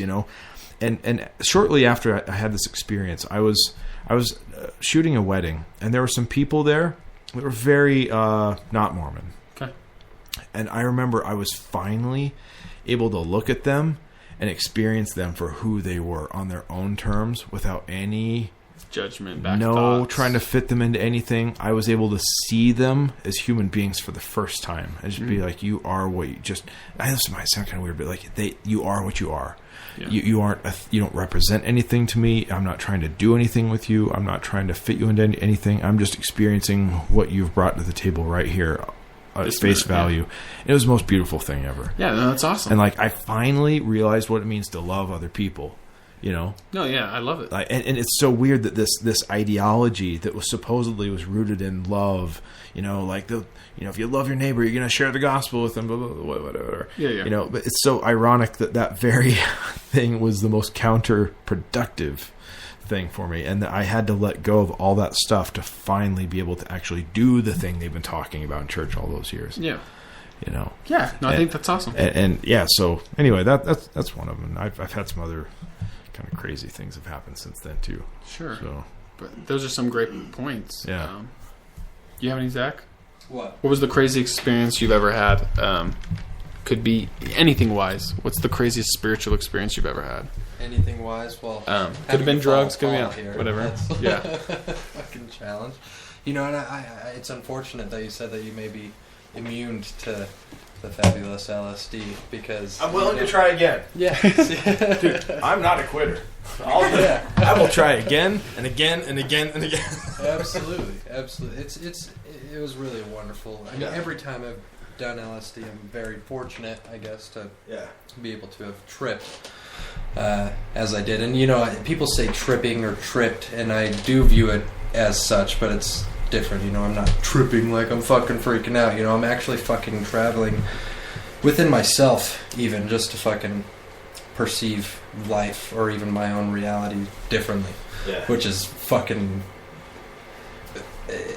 unbelievably unexplainable almost, But my experience, me and my friend Carter, actually up in the Uinta Mountains, middle of fucking nowhere, like. It was a place called Hayden's Peak. You hike into a valley almost. Have lakes everywhere, just all natural. I mean, as natural as it fucking gets. Bare woods. Yeah. And we were going to take the LSD the following day, but we get in and we're just vibing way too much. So we were like, okay, let's take it. And we went down fishing down by the lake. We enjoyed it. Everything was fantastic. And then, 30 minutes, 40 minutes into it, we're out of our minds. We should probably walk back to the camp and hang out and chill. So we get back there, and Carter's in the tent, and I'm just looking around, just enjoying breathing, kind of calming myself down, because I always feel it to be a test of my own mentality. I never want to let myself go because I don't want to lose myself in my own consciousness. So I was trying to keep it there and understand everything that's going on. And this was the most intense I've ever personally had, and this is the least amount I've had. It had to have been some awesome shit or whatever, but I'm looking at the mountains, and they form into these guardians, per se, because I was starting to feel a little bit scared, because I was getting to that point where I was scratching at that wall just a little bit too much, but I viewed these mountains as just huge guardians of all my knowledge at that point in time. That's all that mattered. And it became a little overwhelming for myself, so I laid down and I started looking at the clouds, and I was feeling the dirt and looking at these trees, and everything is breathing with me, whether I was breathing heavy or not. But I was so in tune with literally everything, So a few hours go by and the moon's starting to rise, sun's starting to set, all these colors are changing, and before you know it, it's nighttime, and these stars. And I actually I saw a picture on Facebook. It said, it explained it the best way that I could have, because I couldn't put it into words what I exactly saw in the stars, because there are so many connections or connecting the dots, but they were actual pictures themselves. In this picture it said 30 minutes into his trip, he looked into the stars and saw alien mathematical questions answering themselves. So consistently, so flowing. I guess you could say that it just it all makes sense at that point in time. It all makes sense to yourself, and that's all that matters. That's what I grew off of. That's what really put things into perspective for myself, and wanting to better myself, and live my life to the fullest. Whether today I didn't push it to the right amount or to the fullest amount that it could have been, I'm still out there, trying and doing what I need to do. But it's perspectives on life. I mean, with church, religion, organized religion is just. The way that you put it into perspective tonight, Paul, was fantastic. I loved it. I loved everything about it. It is mind-boggling. Yeah. But it's those experiences. Whether you're tripping on acid or whether you're high on cough medicine, or whether you're just coming to a realization that something bigger is out there. It's those moments that you have to hold on to as well, because I felt like for a while with even myself experimenting with LSD, even because I was taking it quite frequently and tripping hard all the time. I was trying to learn it, but I took it for granted. I wasn't holding on to these things. I wasn't learning from the experiences. I was taking it for granted. Just exactly as is. But after that moment, after you see these things and you feel more comfortable with yourself, that's what it really comes down to. It's yourself, like your thoughts, your mentality. Just as you guys have been talking all night, it's happiness, utter happiness. Whether you find it in the church, whether you find it in the LDS religion, it's all about what makes you feel happy. I love it, dude. That's classic. I feel like I don't know. So, what do you think about drugs? Do you think drugs are not? It's a way to get to another dimension, to peak for a minute, just a sliver of what another dimension could be. You feel like, here's the deal: it's perception. I look at the mountains, I see mountains. You saw guardians. Whoa, holy shit! Like, that's perfect stuff for a book. You can write that, paint that, draw that. That's beautiful. That's art, and that's all life is. Is just if you can express you as art. But no, I just think that it's got to be a sliver into godship, or or into just heaven. Yeah, it's got to, and they're natural, like a psychedelic mushroom or something like that. I wasn't gonna get into it. I've hung out with quite a few people that do dab into that a little bit. Yeah, like you are actually traveling to a different realm, and they perceived it as tripping, as actually taking a trip. Well, I've wondered if these certain drugs help you break through to the fourth dimension. You know what I mean? There have been times that I've been so high just on weed that I swear that my comprehension of space and time starts deconstructing. And I have felt like sometimes that veil starts to part a little bit, and you can start to have other perceptions of things that may be legitimate realities that are, just our current state of affairs we're not totally tapped into, Absolutely. So I think that, it's got to be something to it. And also DMT, which is pretty crazy. Which I haven't done yet, but I'm fascinated. I say be careful. I think it's just like what you were saying, because I've had friends do it and they did it a lot, and I know it's way stronger.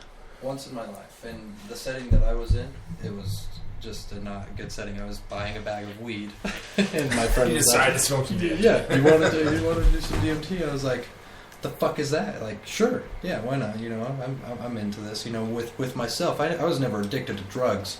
I was addicted to learning the drug. Sure. No matter what drug it was, I just wanted to wrap my head around it and actually understand it. But with that drug,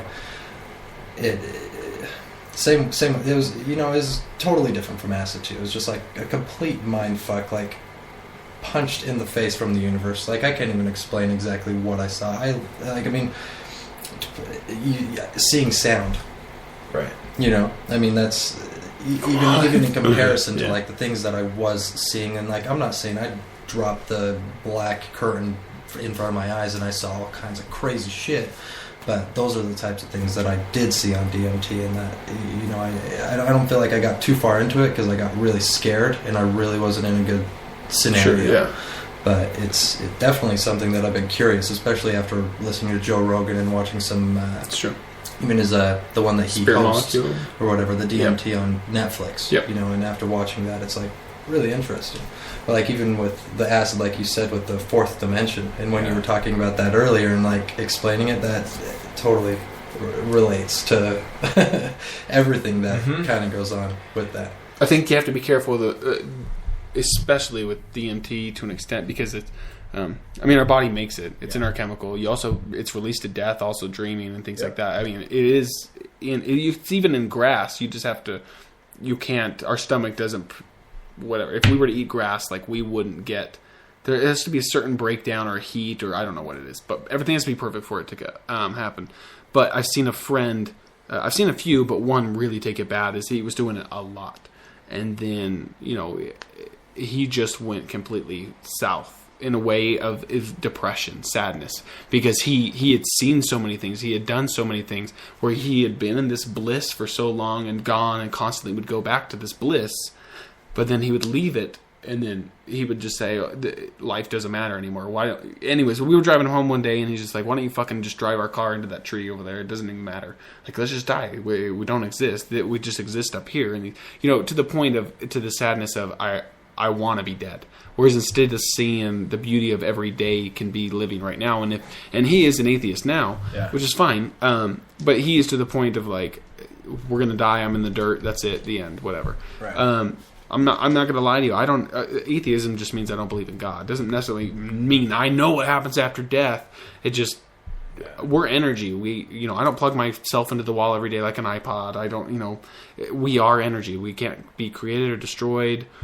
So if we can't be destroyed, there is that energy. What happens after death? I'm stupid to claim and say, hey, I know what happens. Nothing. We are nothing. You see those ghost shows. You always see those intelligent orbs, or even pictures, but those orbs that move in, not normal ways almost. But it's a ball of energy. That's what it is. It sucks every time that those ghost shows. I mean, yeah, some play it up. They try to get all that shit. But there are some that honestly are kind of cool, and they'll suck. I mean, I've done it myself, and it sucks the battery from your cell phone. What happens? It's all scientific in a certain way. Do I even know what happens? Not a clue. But there is some sort of afterlife. But is it you doing what we're doing every day, just in a different dimension? Or is it just you as your energy existing and following friends, family, or you are the trees breathing, the mountains, the air, the water? You are, because if we were born here, hence on Earth, using energy and built with energy, and we can't destroy the energy, then we're still here. But is it here, boy, girl? Like, am I a boy or a girl after I die? Or am I just it? Am I consciousness? Am I just my brain, my thoughts, everything I've experienced? And then I can enter another life? As, because if we're energy, maybe we're super intelligent. Maybe as that birth or the sperm or who knows what it is. But that we can enter another and have reincarnation to experience another life. And for some, flaw reason, for a minute, that kid can remember what happened in that past life. And he remembers those things. And they were stating their facts and what the fuck happened. But again, I'm not going to tell you I know what happened. But I say always be careful with abusing anything too much. Cheeseburgers too much. DMT too much. Anything in moderation. And to the point, like you were saying with LSDs, you're just saying, I took it I took it for granted. I didn't see the beauty I saw all the time because I was almost expecting it. This is normal. I wanted to learn it, construct it, whatever. Instead of just sitting back for the ride and realizing I'm going on a roller coaster. Let me look around at a different view of this roller coaster. Let me sit backwards. Let's do it backwards. Like, whatever it is. But do something new. Try something else. In moderation. Yeah. So but I have nothing against it. I've never done it because I'm scared. I've seen so many people, and I have so much passion for certain things that I want to do that I'm scared that if I were to do it, again, that's my worry, and maybe I'll attract it. Maybe it'll happen. That's my worst thing. I don't want to do, but that I would have a less drive for business or for fun or podcasts. Who knows? Yeah, and so I'm staying away for it until I'm set up. Okay, I'd love to do it. Or I can do it at death. Who knows? Whatever it is. But was it Aldous Huxley that... I think it was Aldous Huxley that had his wife inject a massive dose of LSD into him as he was dying. Could you imagine? Yeah. But that'd be the way to go. That was in a way, like, honestly, like, if I were to go, I'd either be really, really drunk somehow, or high, or on mushrooms or something, whereas in... maybe you go on to this next life existence and you don't know you did. You officially heart stopped. You're out of your body. I mean, sure there's something different, but you're on the ride. You're just on the ride. You're continuing, and then obviously the DMT will kick in it. I mean, I think they found it's like 78 hours worth of DMT is in your pineal gland. So when you're smoking it and it's feeling like forever, but you smoked and it really lasts physical time here 5 minutes, but it feels like forever. Imagine 78 hours worth being drained in your spine and these things. It's the tunnel, the vision, the family, the friends, the happy. Who knows? But all I'm saying is. It's a fucking mind trip. Carter showed me a movie. I don't remember what it was called. Is it the Enter the Void, or is it the one that tries to show from first person point of view of what DMT's like? No, it was about a kid that dies. It has nothing to do with drugs or anything. Go on. But it's about his heaven or his hell, per se. Sure. But he goes back and forth. But he knows he's dead at this point. But it's been going on forever. He's making his own reality after being dead, because your brain is still, like you said, what was it, 78 hours of DMT. That's what they found, yeah, which is a fuck ton of time. It's a good idea. I mean, even for a movie, even for the afterlife, I mean, you can even throw that in the bucket of perspective, or bucket of possibilities. But the fact that heaven could definitely fucking exist, and my dad, that's a diehard Mormon, or your dad, that's a diehard Mormon as well, could essentially have his family forever and have Jesus there at the pearly gates and everything else like that, because you're perceiving it that way. You're going to make your own reality after. Mitch O'Donnell kind of brought up something like that. He's like, everyone's kind of like their religion at death because they believe it so much, and these things, what are they expecting to see when they get on hence this trip? Well, they find and they see their own heavens and stuff. And out-of-body experiences, near-death experiences are largely governed by that. Yeah, people tend to see what they expected to see. Sure. And it's very interesting because, and again, it's like saying, how could someone who maybe passed on and saw what they thought they were going to see, and then someone sees Jesus and the pearly gates of family or whatever. In no way are we saying that those aren't real, but they're also not real, but they're also can't not be both wrong. They both experienced it, and who's to say that that experience isn't reality? That wasn't real. Our brains are... we're only using, 10% of our brain stuff? Who the fuck knows what else is going on? It's crazy. But that's the beautiful thing, is I don't want to pretend I know. I love not knowing, and I love coming up with crazy things like this. Because who knows? It could be fucking... I could have nailed it on the tee and not known. But I don't care. I'm excited... not excited to die, but when it happens, it's going to be pretty cool, I guess. I don't know, man. But I've just seen too many paranormal weird things. I had some weird experiences. I'm not saying physical ghosts and people showing up, but like that spirit box thing, direct answers back to me that I'll ask certain things. So there is a certain energy form. Maybe it's a consciousness. Maybe it's messing with me. Maybe whatever. But pretty vocal things. You ask it to do, and it does. And it's like, oh, that's pretty crazy. I don't know what's going on. I don't know. Science. Fucking science. No, I don't know. I don't really know. But it's brilliant. It's beautiful. That's my religion. It's just philosophy, thinking, thought, love, happiness. That's it. I don't know. But I don't want to sell anyone on it. I'm not no missionary. You go find your own, but I can't even begin to tell you the thoughts I have out of my head and try to even explain them. Does that make sense? I think everyone has those.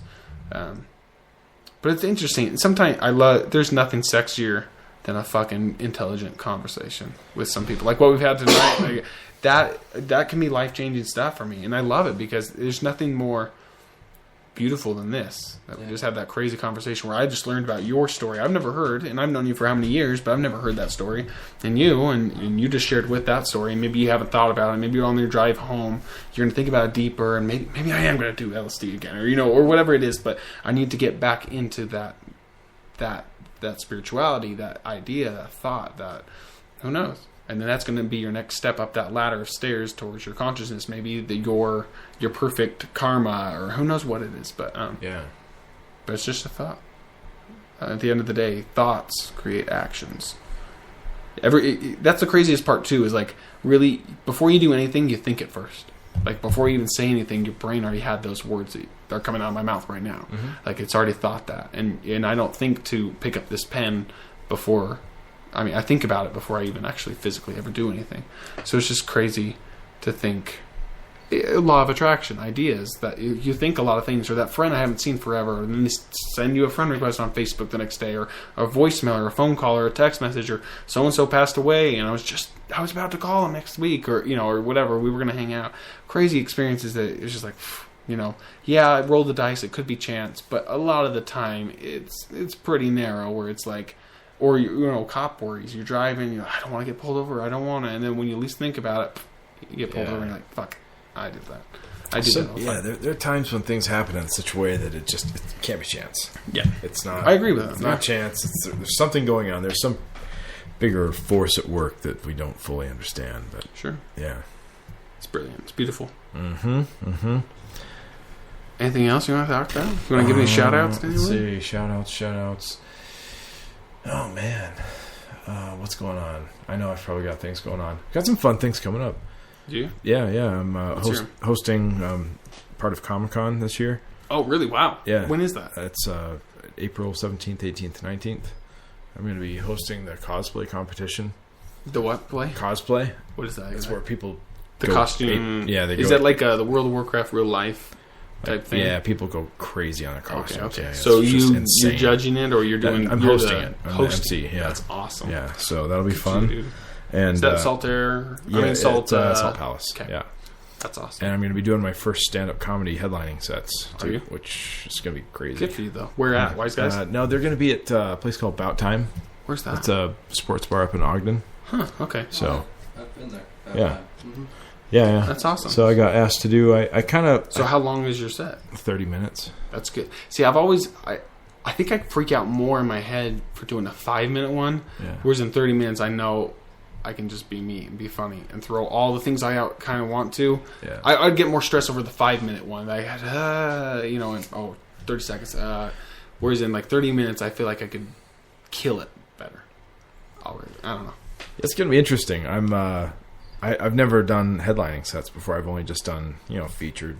Yeah. And just like little open mic things. So, but good. The guy that runs that asked me to do it, and my attitude is, if it seems like even remotely possible, I'll say yes and then figure it out later. Yeah. And so it's one of those things. So good. I've been getting my ass back to the open mics and getting back to writing some stuff. And the thing that's fascinating about stand-up comedy is, for me, stand-up comedy has been one of the most powerful mirrors I have ever experienced in life.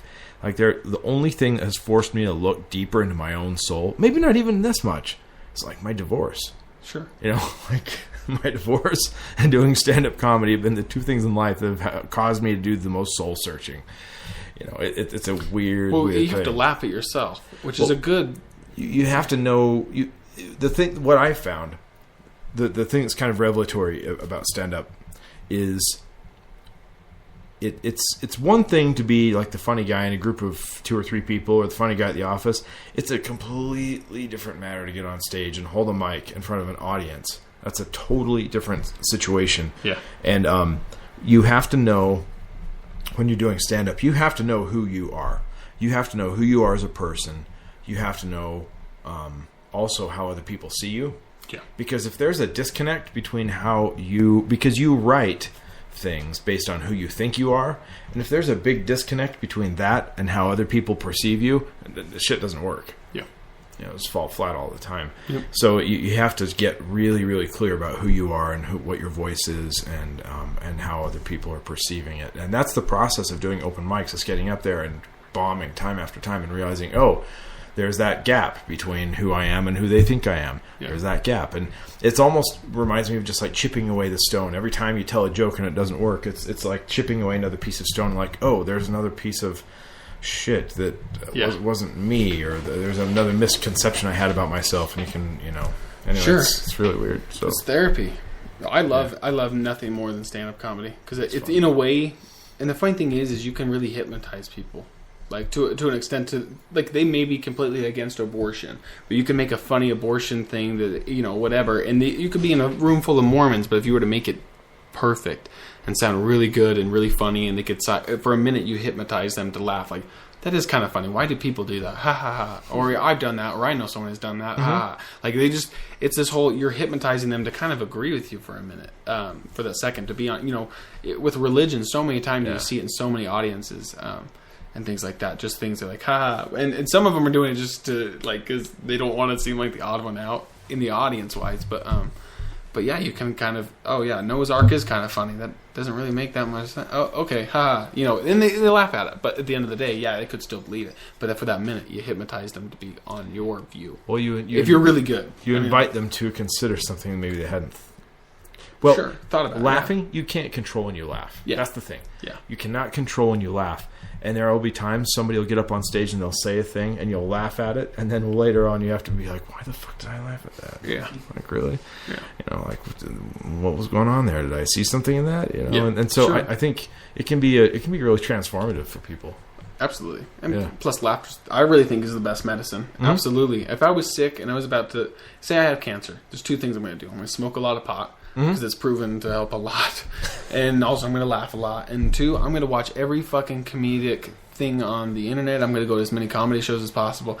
I'm going to be surrounded by funny people who are taking me out, that aren't treating me like, here's this kid with cancer. Like, that I am just going to, and I'm going to help heal myself. If I died, then I died. Woo. But at least I did it happily, instead of sitting in bed. No one visits me anymore, and and these meds make me puke, and I feel bad, and I don't eat, and anyways, I'm gonna go out like that. Cool. But that's all. Any other shout outs? Anyone you want to say hey to? Or, Gosh, so many people. It'd be unfair to single any one of them out. Good, you're a good man. Yeah. What about you, Zach? Yeah.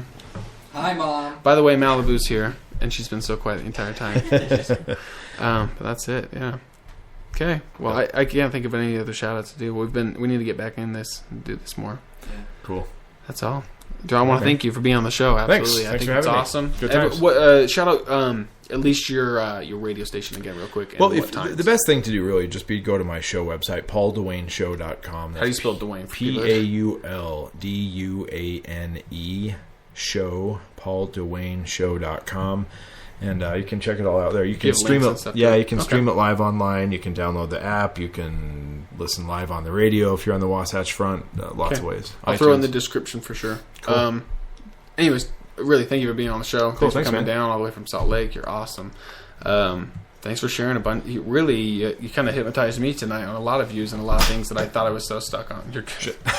Yeah. But thanks for being on the show. I really appreciate it, man. Good conversation. Badass. Yeah. All right, and thanks for sharing your story, dude. It's badass. Absolutely. We need to talk. We'll have a good summer. Let's just have a good summer. Let's go camping. Let's have some good stuff. Let's figure some stuff out. But happiness, that's the key, right? Yep. Just do what you love. All right, freak party. Everybody, see ya. Take care. Thank you.